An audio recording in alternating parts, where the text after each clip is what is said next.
వి gold trusted gold buyers. మీరు తాకట్టు పెట్టిన బంగారాన్ని విడిపించి ఈ రోజు ఉన్న మార్కెట్ ధరకు కొనబడును.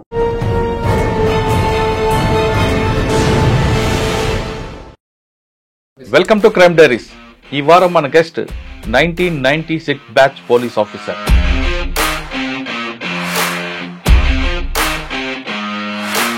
పేరు K Hariprasad garu, ACP traffic, Hyderabad.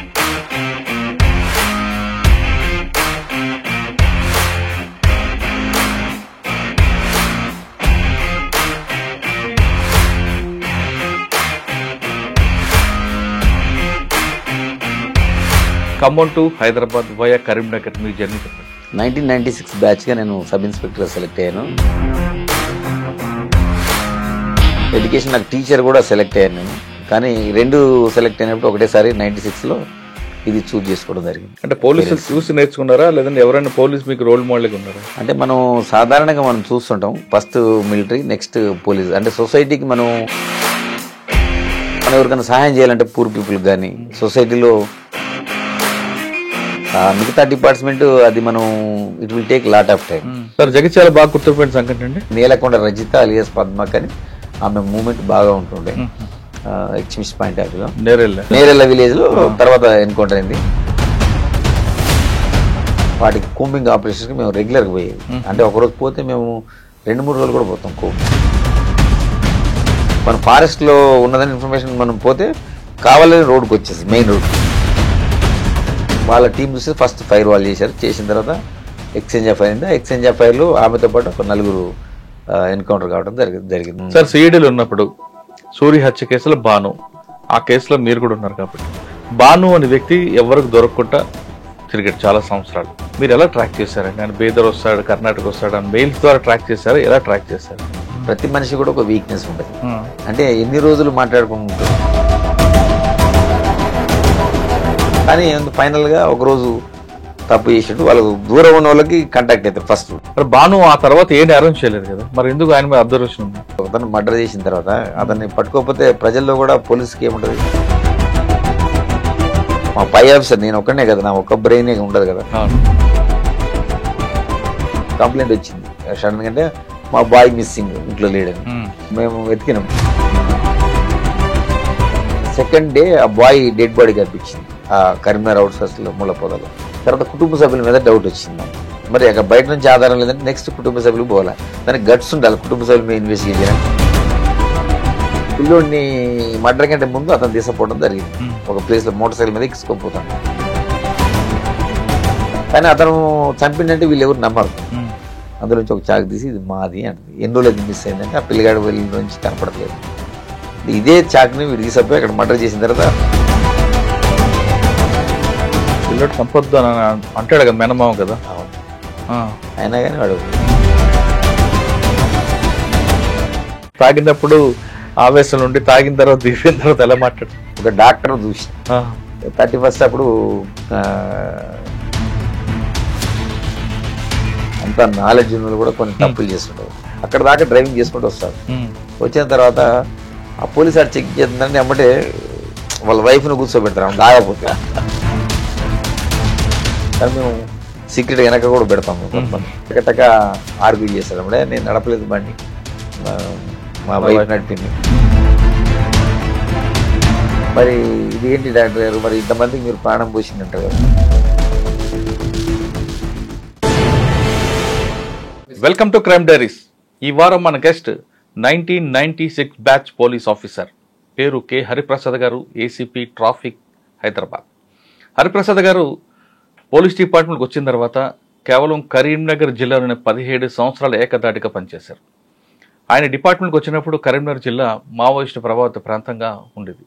ఎటు చూసినా ఎన్కౌంటర్లు, కూంబింగ్లు జరుగుతుంది.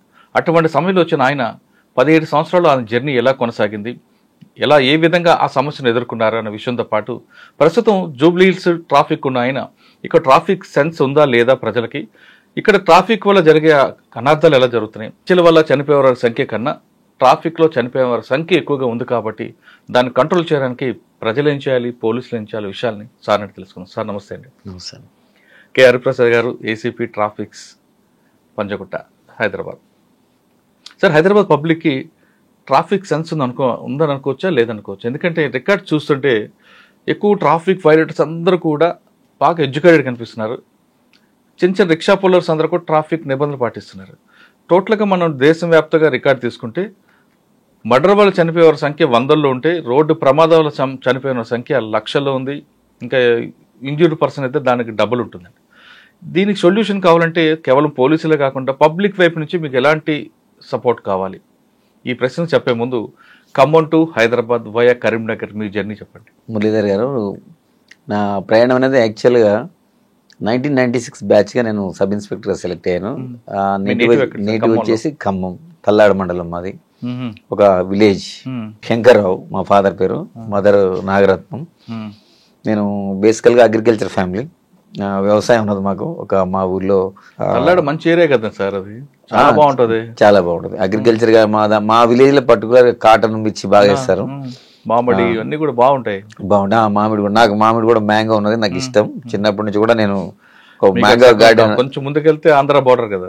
ఎస్ ఎగ్జాక్ట్లీ, రైజ్ చేస్తాం. మ్యాంగో గార్డెన్ కూడా నేను, నా పర్సనల్ ఇంట్రెస్ట్. నేను నాది బేసికల్ గా అగ్రికల్చర్ ఫ్యామిలీ. నేను చదువుకున్నది కూడా సైన్స్ కాబట్టి ఎంఎస్సి బాటనీ నాది, ఫ్రమ్ ఉస్మాన్ యూనివర్సిటీ 92-94 బ్యాచ్. దానికి ముందు కాంప్రహెన్సివ్ కాలేజ్ బిఎడ్ కూడా చేశాను నేను. Agriculture family, same time education. నాకు టీచర్ కూడా సెలెక్ట్ అయ్యాను నేను.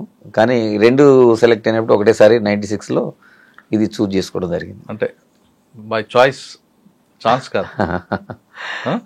రెండు సెలెక్ట్ అయినప్పుడు నేను ఇది చూజ్ చేసుకున్నాను, పోలీస్ ఆఫీసర్ చూజ్ చేసుకున్నాను. ట్రైనింగ్ అయిన తర్వాత ఫస్ట్ పోస్టింగ్ ఇక్కడ? నేను ఫస్ట్ పోస్టింగ్ ఆఫ్టర్ పోలీస్ అకాడమీలో అయిన తర్వాత కరీంనగర్ జిల్లాకి అలాట్ అయినా. ఫస్ట్ డిస్ట్రిక్ట్స్ అలాట్ అయితే మేము జనరల్గా ఏంటంటే ఖమ్మం నేటివ్ ఉన్న వాళ్ళు 3 డిస్ట్రిక్ట్స్ ఇస్తారు. ఒకటి ఆదిలాబాద్, కరీంనగర్, వరంగల్.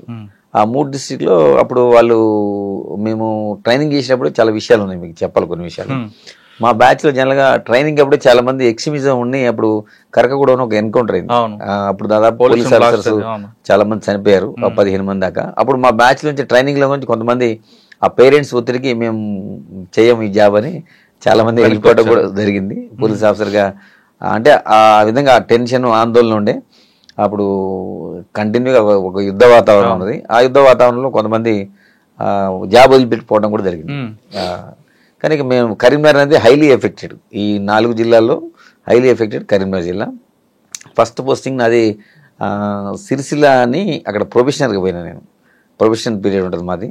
ఆ సిరిసిల్ల అయిపోయిన తర్వాత నెక్స్ట్ నాకు పోస్టింగ్, ఫస్ట్ పోస్టింగ్ కాల్వ శ్రీరాంపూర్ అని పెద్దపల్లి దగ్గర ఉంటుంది. అది సిరిసిల్లాకి వెళ్లే ముందు మీరు చెప్తున్నట్లుగా ఆ టైంలో బాగా పీక్ మూమెంట్ ఉంటుంది. దానికి ఏ రోజు తినదిన గండం దీర్ఘాశ్మన టైప్లో ఉండేది. అప్పుడు పోలీస్ పరిస్థితి ఎలాగ ఉండేది, మావోయిస్ట్ పరిస్థితి ఎలాగ ఉండేది. మరి మీ పేరెంట్స్ ఎవరు ఒప్పుకోలేదా? ఒప్పుకున్నారా? మా పేరెంట్స్ అంటే వాళ్ళకి ఎవరికి అంటే హాయిగా ఊర్లో వ్యవసాయం చేసుకోకుండా ఎందుకు ఉద్యోగం, టీచర్ ఉద్యోగం వదిలిపెట్టి పోలీసు, అందులో పర్టికులర్ కరీంనగర్ ఎందుకు అనే వాళ్ళు అబ్జెక్షన్ చెప్పలేదు?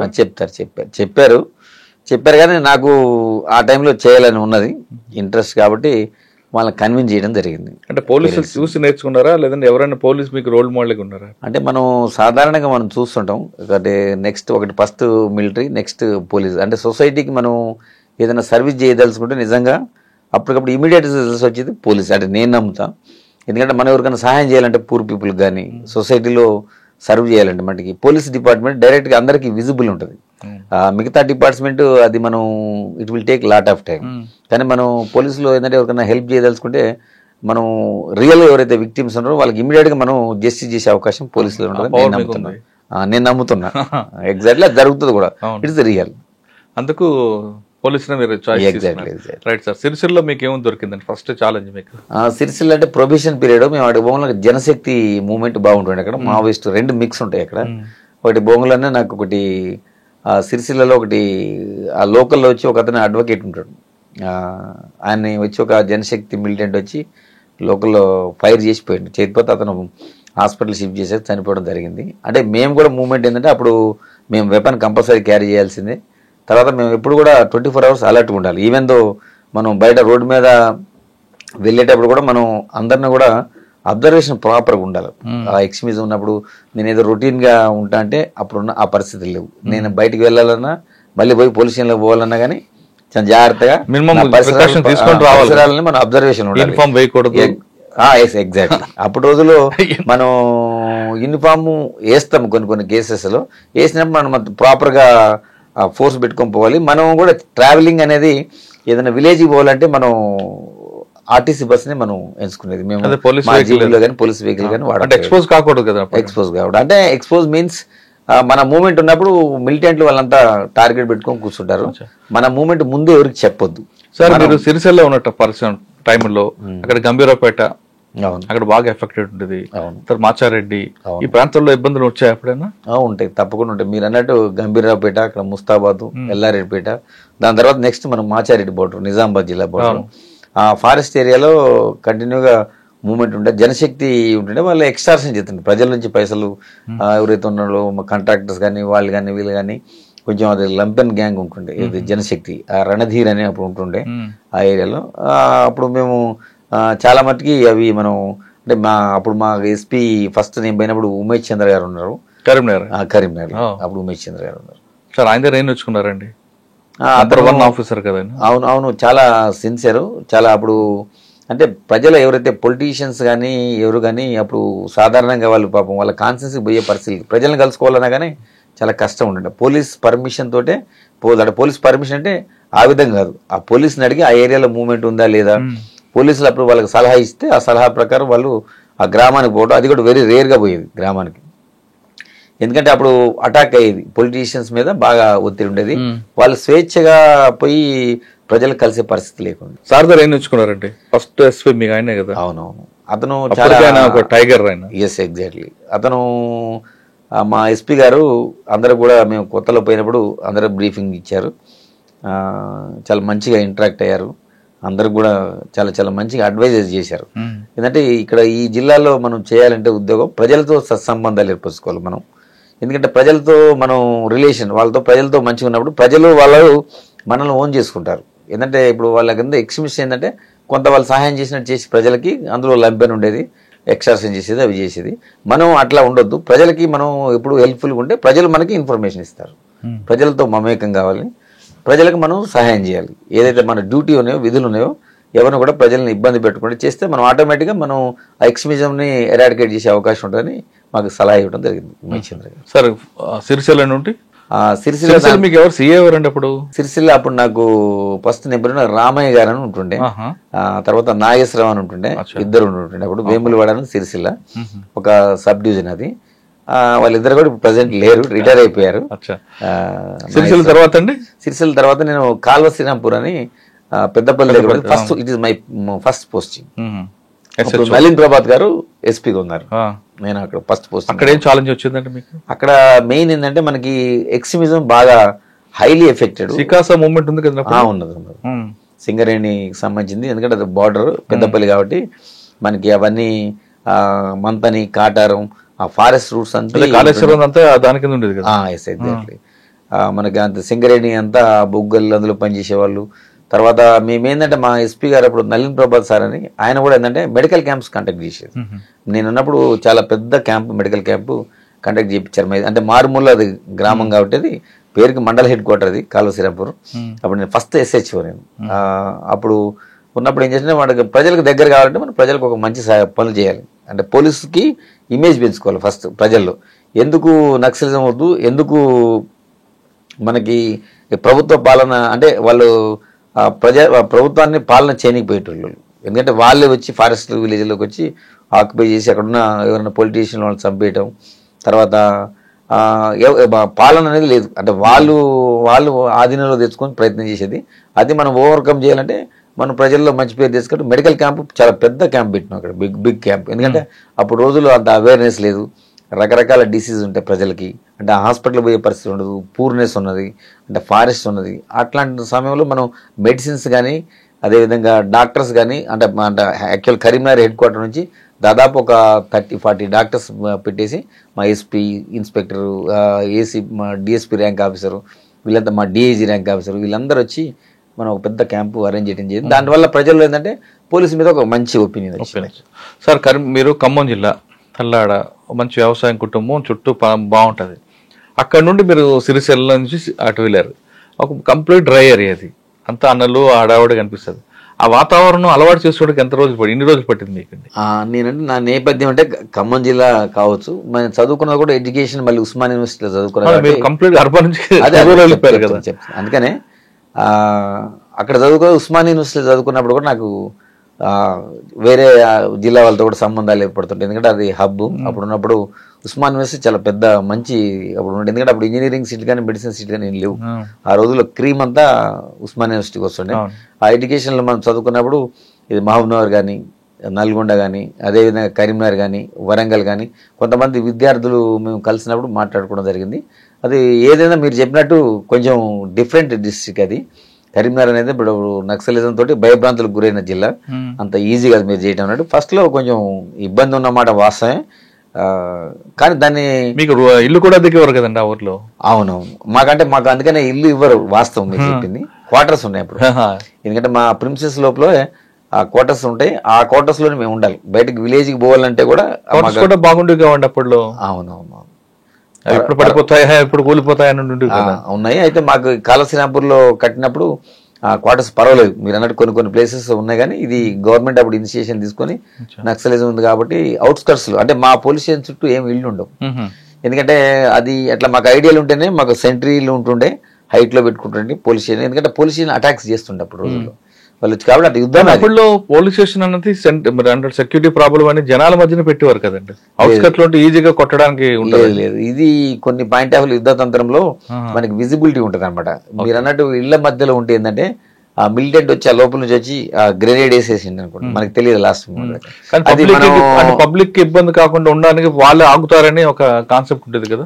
అది మీరు అన్నట్టు ట్రావెలింగ్ లో ఫర్ ఎగ్జాంపుల్ మేము ఆర్టీసీ బస్ ఎందుకు సెలెక్ట్ చేసుకో, మేము మాకు జీబులు కానీ పర్సనల్ వెహికల్స్ ఏమి వాడకపోయేది. ఆర్టీసీ బస్సులు అంటే ప్రజలతో కలిసి ప్రయాణించేది కాబట్టి అప్పుడు వాళ్ళు ఈ ల్యాండ్ మైన్స్ ఉన్నాయి కదా, ఆ రోడ్స్ మనం చేసేటప్పుడు బ్లాస్టింగ్ చేసి చేసే పరిస్థితి ఉండే అప్పుడు. అందుకని మనం ప్రజలతో కలిసి ప్రయాణం చేసేది. ఇక్కడ ఏంటంటే ఇది యుద్ధతంత్రం. ఇది యుద్ధతంత్రం. ఇప్పుడు రోజుల్లో ఎవరికి అవగాహన లేదు ఇప్పుడు వచ్చిన పోలీస్ ఆఫీసర్స్ కి. అప్పుడు రోజుల్లో ఏంటంటే మన పోలీస్ స్టేషన్ అవుట్స్కట్స్ లో ఉంటే ఏంటంటే మనకు అడ్వాంటేజ్ ఉంటుంది. మన చుట్టూ ఉన్న ప్రిమిసెస్ అంటే వాళ్ళ మూవ్మెంట్ ఎవరు కనిపించినా కానీ ఫైర్ చేస్తారు. అదివరకు మనం ఎవరు వచ్చినా కానీ చెప్పి రావాలి, అక్కడ వాళ్ళు ఆగాల్సిందే. మా సెంట్రీ పైన ఉంటాడు, హైట్ లో ఒక అతను ఉంటాడు, కింద ఉంటాడు, ఫ్రంట్ సెంట్రీ అంటారు, రూఫ్ టాప్ ఉంటుంది, ఆ బ్యాక్ సెంట్రీ ఏంటి, లెఫ్ట్ రైట్ సెంట్రీస్ ఉంటాడు. అంటే వాళ్ళు రెడీ పెట్టుకొని ఉంటారు వెపన్స్. వాళ్ళకి ఏదన్నా ఇష్యూ ఉందంటే అక్కడికి వచ్చిందంటే ఆటోమేటిక్గా వాళ్ళు ఆపాల్సింది.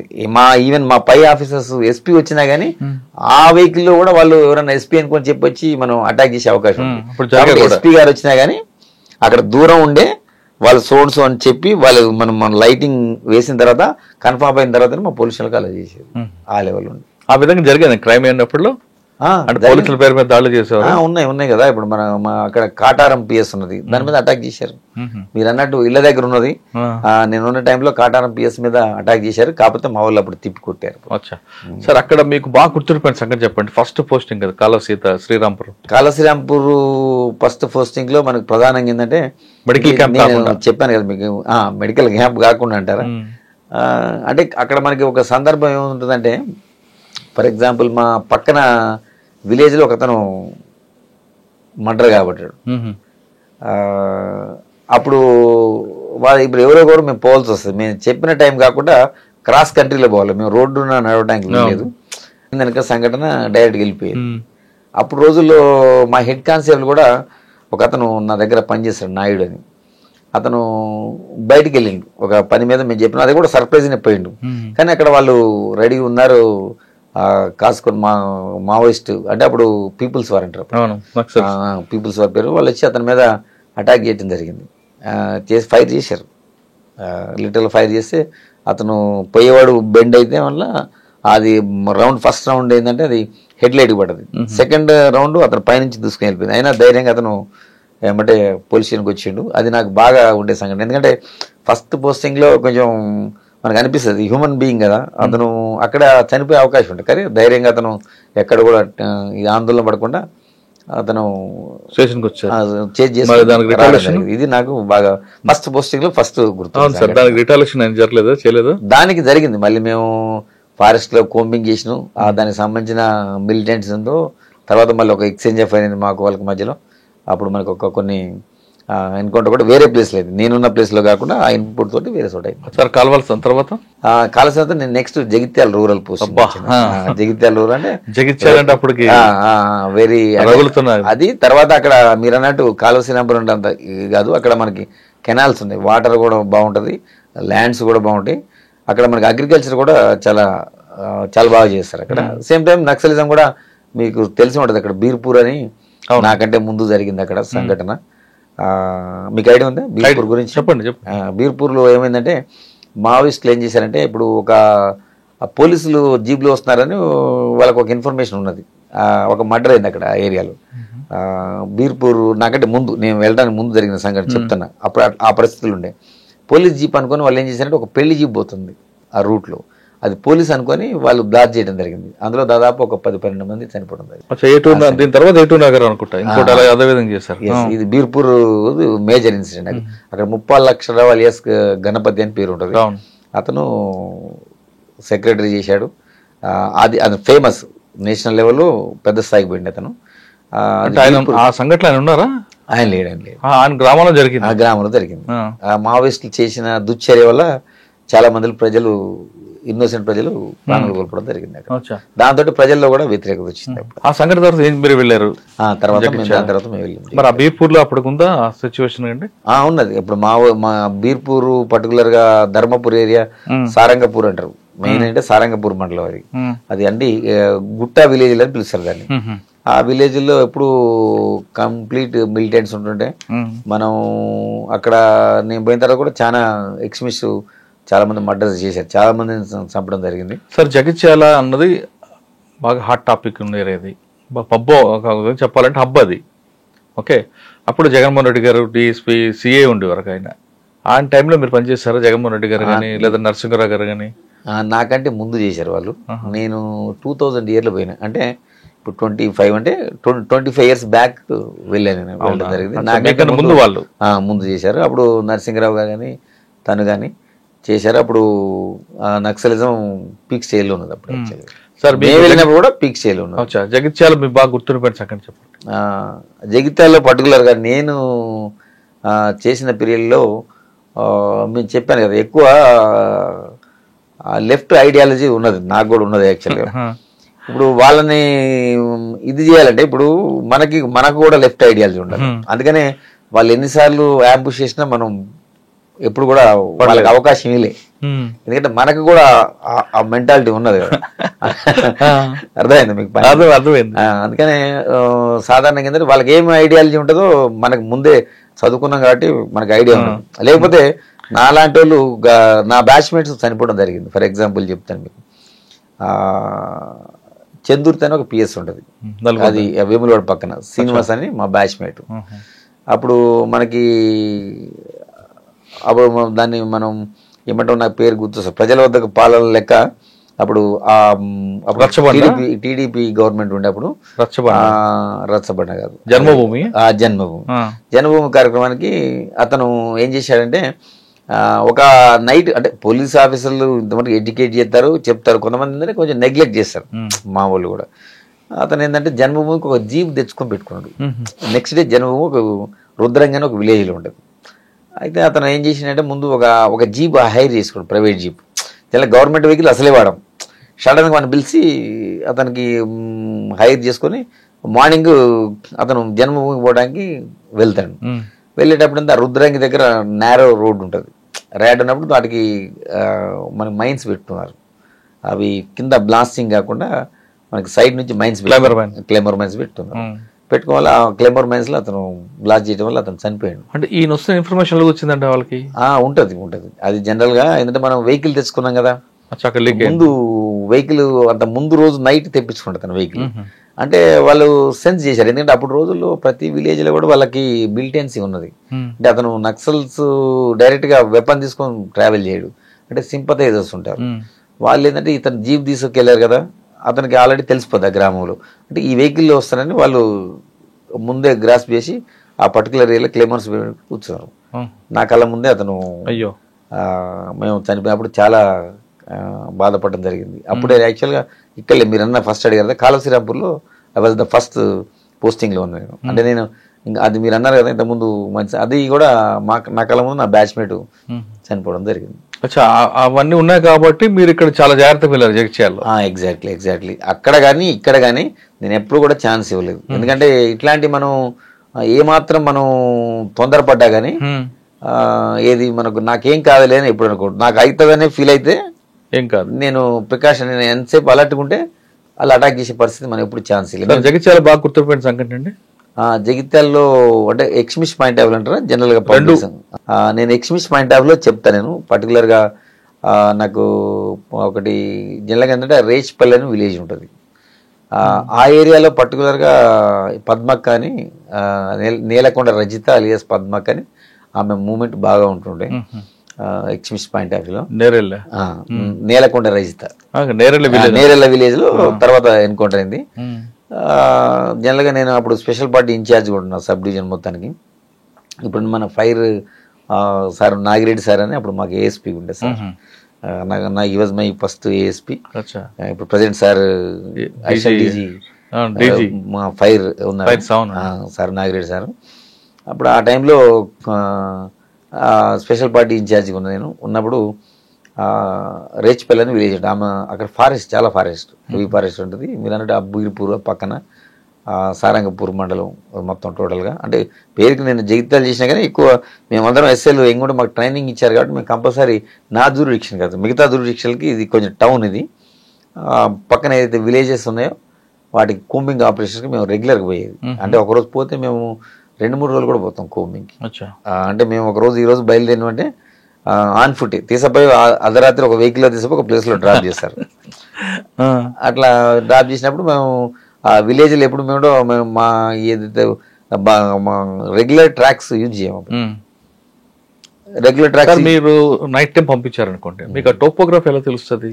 ఈ రోడ్ ఇటు పోతే ఇటు వస్తుంది, ఇటు పోతే ఇటు వస్తుంది అని. అంటే మేము మాకు మ్యాప్ ఉంటుంది, మ్యాప్ రీడింగ్ నేర్పుతారు ఫస్ట్. నైట్ లో పనిచేస్తాం. మ్యాప్ రీడింగ్ మాకు ఒక ఉంటుంది, ఇన్స్ట్రుమెంట్ ఉంటుంది. మేము దాన్ని అది పెట్టుకొని మేము చూసుకుంటాం. అది డైరెక్షన్ మ్యాప్ రీడింగ్ పెట్టి ఫాలో అయ్యేది. కానీ ఒక గైడ్ ఉండాలి కదా. అంటే గైడ్ అంటే ఆ లోకల్ మిలిటెన్స్ ని గైడ్ పెట్టుకుంటాం. అంటే కొంతమంది వాగులు వంకలు డిఫరెంట్ ఉంటాయి ఉన్నా కానీ మనకి మ్యాప్ రీడింగ్ నేర్చుకుంటే ఇప్పుడు మిలిటరీ కూడా నేర్చుకుంటాం. మాకు మ్యాప్ రీడింగ్ నేర్పించారు. ఏది రిగార్డింగ్ మాకు ఒక ఇన్స్ట్రుమెంట్ ఉంటుంది. ఆ ఇన్స్ట్రుమెంట్ బేసింగ్ అని పెట్టుకొని మనం నైట్ విజన్ కూడా ఉంటుంది మాకు. ఇది నాట్ టైంలో మనం నైట్ విజన్ గూగుల్స్ పెట్టుకొని మనం రూట్లో పోయేది మనం చూడొచ్చు. ఎందుకంటే వాళ్ళ మూమెంట్ కూడా అబ్జర్వ్ చేసుకోవచ్చు. అట్లా మేము వాటిని కోంబింగ్ ఆపరేషన్ పోయేది. మేము మిలిటెన్స్ కూడా పికప్ చేసేది. ఆ విలేజ్లు పోయి ఎవరెవరు సానుభూతి పరులు వాళ్ళందరికీ మేము మీటింగ్ ఆర్గనైజ్. మెయిన్ ప్రధానంగా ఏంటంటే విలేజ్లు పోయి చెప్పేది ఎక్స్ట్రీమిజం తోటి మనకి ఏం నష్టం. ఇప్పుడు ఫర్ ఎగ్జాంపుల్ ఎక్స్ట్రీమిజం ఉందనుకోండి, వాళ్ళు రోడ్ వేయనీరు. ఫర్ ఎగ్జాంపుల్ రోడ్ కన్స్ట్రక్షన్ చేయనీరు. నేను రోడ్డు యాక్సెస్ ఉంటే ఆ విలేజ్కి పోలీసు అవుతుంది, ప్రభుత్వం అవుతుంది. అప్పుడు వాళ్ళ ఆటలు సాగవు కాబట్టి వాళ్ళు జనరల్గా అవన్నీ ప్రివెంట్ చేయడానికి ప్రయత్నం చేసేది. ఎందుకంటే ఆ డంపర్స్ను వెహికల్స్ రోడ్స్ వేస్తుంటే వాటిని తగలబెట్టడం, రోడ్ వేయకుండా చూసుకునేటప్పుడు. సరే, మీరు పద్మక్క గురించి ఆమెది కూడా ఏమైందంటే మేము రేచ్పల్లిలో ఉన్నది. నేను యాక్చువల్గా అంతకుముందు మేము పోవడం జరిగింది కోంబింగ్ ఆపరేషన్ ఇన్ఫర్మేషన్ మీద. పోయితే అక్కడ నాకు సైట్ కాలేదు. నేను తిరిగి వచ్చిన తర్వాత నెక్స్ట్ ఇంకొక పార్టీ వెళ్ళింది. ఇమీడియట్గా వెళ్ళిన తర్వాత వాళ్ళు కూడా డైవర్షన్ చేస్తారు, అటెన్షన్ డైవర్షన్. మీకు కొంచెం చిన్న లాజిక్ చెప్తా. మనం ఏమంటే ఫారెస్ట్లో ఉందని మనం వెళ్తాం. వాళ్ళు పోలీస్ బ్రెయిన్ నార్మల్ బ్రెయిన్ని డైవర్ట్ చేస్తాం. కానీ ఆమె నేరెల్ అని విలేజ్ ఉంటుంది, ఒక హిల్ ఉంటుంది. కానీ బట్ దానికి ఆనుకుని మేజర్ రోడ్ ఉంటుంది. జగిత్యాల టు ధర్మపురి నుంచి నెక్స్ట్ బార్డర్ ఆదిలాబాద్ జిల్లా. అంటే మెయిన్ రోడ్కి వచ్చి ఉన్నది. అంటే డిసీవింగ్ అనమాట. మీకు అర్థమైంది పాయింట్. జనరల్గా ఏంటంటే మనం ఫారెస్ట్ లో ఉన్నదని ఇన్ఫర్మేషన్ మనం పోతే కావాలని రోడ్కి వచ్చేస్తుంది, మెయిన్ రోడ్కి. అంటే మెయిన్ రోడ్ ని ఎక్స్పెక్ట్ చేయరు కదా ఎవరు. ఇంత దళం పెట్టుకొని మనల్ని డిసీవ్ చేయడానికి ఆమె ఇక్కడికి వచ్చింది. మా వాళ్ళు రిటర్న్లో వచ్చినప్పుడు వచ్చింది. తర్వాత వాళ్ళే ఫస్ట్ చూశారు యాక్చువల్గా. వీళ్ళు మా వాళ్ళు అంటే అయిపోయింది కోంబింగ్ ఆపరేషన్. రిటర్న్ వచ్చేటప్పుడు ఆమె వాళ్ళ టీం చూసి ఫస్ట్ ఫైర్ వాళ్ళు చేశారు. చేసిన తర్వాత ఎక్స్చేంజ్ ఆఫ్ ఫైర్ అయింది. ఎక్స్చేంజ్ ఆఫ్ ఫైర్లో ఆమెతో పాటు ఒక 4 ఎన్కౌంటర్ కావడం జరిగింది. పెద్ద ఎన్కౌంటర్ అనుకుంటారు. పెద్ద ఎన్కౌంటర్, మేజర్ ఎన్కౌంటర్. అంటే వాళ్ళు ఎందుకంటే అటెన్షన్ డైవర్షన్ చేస్తారు? ఇప్పుడు వస్తే ఫైట్ చేయాలి, ఫారెస్ట్ ఉండాలి. పోలీసులు అడవిలో ఉంటే వాళ్ళు ఆమె బయటకు వచ్చండి ఏపీటీ ఉందా లేదంటే కావాలని వచ్చారా? అట్లా మన డిసీవింగ్ అనేది. ఇప్పుడు ఫారెస్ట్ లో పోలీస్ అన్ని పార్టీస్ వచ్చినాయి అంటే ఎక్స్చేంజ్ ఎఫ్ఐఆర్ అయితే లాస్ అవుతారు. అందుకని వాళ్ళు ఏం చేస్తారు, డిసీవ్ చేయడానికి ఆ ఫారెస్ట్ నుంచి కావాలని ఈ రోడ్ పక్క వచ్చి, అంటే మన పోలీసు కూడా ఎక్స్పెక్ట్ చేయదు కదా, కామన్ మ్యాన్ గా ఎవరైనా ఏం థింక్ చేస్తారు, డీప్ ఫారెస్ట్ లో ఉంటారని ఎక్స్పెక్ట్ చేస్తారు. ఇప్పుడు మెయిన్ రోడ్ కి దగ్గర వస్తారని ఎవరైనా అనుకుంటారు. అంటే అది అంటే ఎగ్జాంపుల్ అంత ముందు ఆమె భర్త ఉండు, మన పద్మక్క వాళ్ళ భర్త ప్రసాద్ అని ఉంటాడు, అది కూడా ఒక టీం అప్సిపురం అని ఉంటుంది అక్కడ, దాని నియరే. వాళ్ళు అట్లా డిసీవింగ్ చెప్తున్నారు ఎగ్జాంపుల్ ఎట్లా ఉండేది అనేది. వాళ్ళు ఏం చేస్తారంటే మల్లాపూర్ మండలం అని దూరం ఉంటుంది, అది మన గోదావరి బోర్డర్లో ఉంటుంది, అక్కడ ఒకటి బ్లాస్టింగ్ చేస్తారు. చేసి అదేది మన అప్పుడు మనం టెలిఫోన్ మనం అప్పుడు ఇవి కాకుండా ఎక్స్చేంజ్ ఉంటుంది అక్కడ, దాన్ని బ్లాస్ట్ చేశారు అక్కడ. మనం ఏమనుకుంటాం, మనం అక్కడ ఉంటారని అక్కడికి వెళ్తాం కదా, మన అటెన్షన్. వాళ్ళు ఏం చేస్తారు, అక్కడ ఏదైతే బ్లాస్టింగ్ చేసిందో ఆ ఏరియాలో ఉండరు, చేసి మళ్ళీ మనం ఎక్స్పెక్ట్ చేయకుండా వేరే ప్లేస్కి వచ్చి ఉంటారు కరెక్ట్ ఆ నైట్ వచ్చి. అంటే పోలీస్ కోంబింగ్ దొరకొద్దని మీకు అర్థమైంది. అలాగే మనం ఏమనుకుంటాం, ఏదైతే అక్కడ ఆ ఏరియాలో ఉంటారని అనుకుంటాం, కానీ ఆపోజిట్ లో వచ్చి ఉంటారు మన డిసీవ్ చేయడానికి. మనం ఆ నాలెడ్జ్ ఉంటే అది మేము వేరే ఉంటుంది ట్రైనింగ్, అది మనం ఇక్కడ అప్సిపురం నేను వచ్చినాం మేము అక్కడికి వచ్చిన తర్వాత వాళ్ళు యాక్చువల్గా మాకు మేము వేసుకొని ఉన్నప్పుడు జరిగినప్పుడు మాకు ఇక్కడ ఎక్స్చేంజ్ చెప్పారు కూడా అయింది. అంటే మీకు ఎగ్జాంపుల్ చెప్తున్నా, అంటే అటెన్షన్ డైవర్షన్ చేస్తారు అంతే. ఎగ్జాక్ట్లీ. అంటే ఒకవేళ కొంతమంది మీలాంటి ఆఫీసర్లు అటు కూడా అటో పార్టీ ఇటో పార్టీ పంపిస్తారు, అక్కడ ఒక పార్టీ పంపిస్తారు. మేము కూడా ఏం చేస్తాం, అక్కడ ఒక పార్టీ పంపించి మళ్ళీ అసెస్ చేసుకుంటాం ఎటు రావడానికి ఉంటుందండి. అంటే అది మళ్ళీ మాకు ఆ లాజిక్ తెలిసిన తర్వాత మళ్ళీ అది మానుకుంటారు, లాజిక్ కాదు. అదే. ఓకే, తర్వాత అండి జగిత్యాల తర్వాత మనం నెక్స్ట్ తర్వాత కోరుట్ల వెళ్ళడం జరిగింది. నేను కోరుట్ల నుంచి నెక్స్ట్ ప్రమోషన్ మీద ఇన్స్పెక్టర్ గా హైదరాబాద్ రావడం జరిగింది. కోరుట్లలో మీకు బాగా గుర్తుపెట్టిన సంఘటన? కోరుట్లలో జరిగింది అప్పుడు తెలంగాణ ఉద్యమం స్టార్ట్ అయింది కీలకంగా. తెలంగాణ ఉద్యమంలో మేమందరం కూడా పనిచేయడం జరిగింది. అది పీక్ అవర్స్.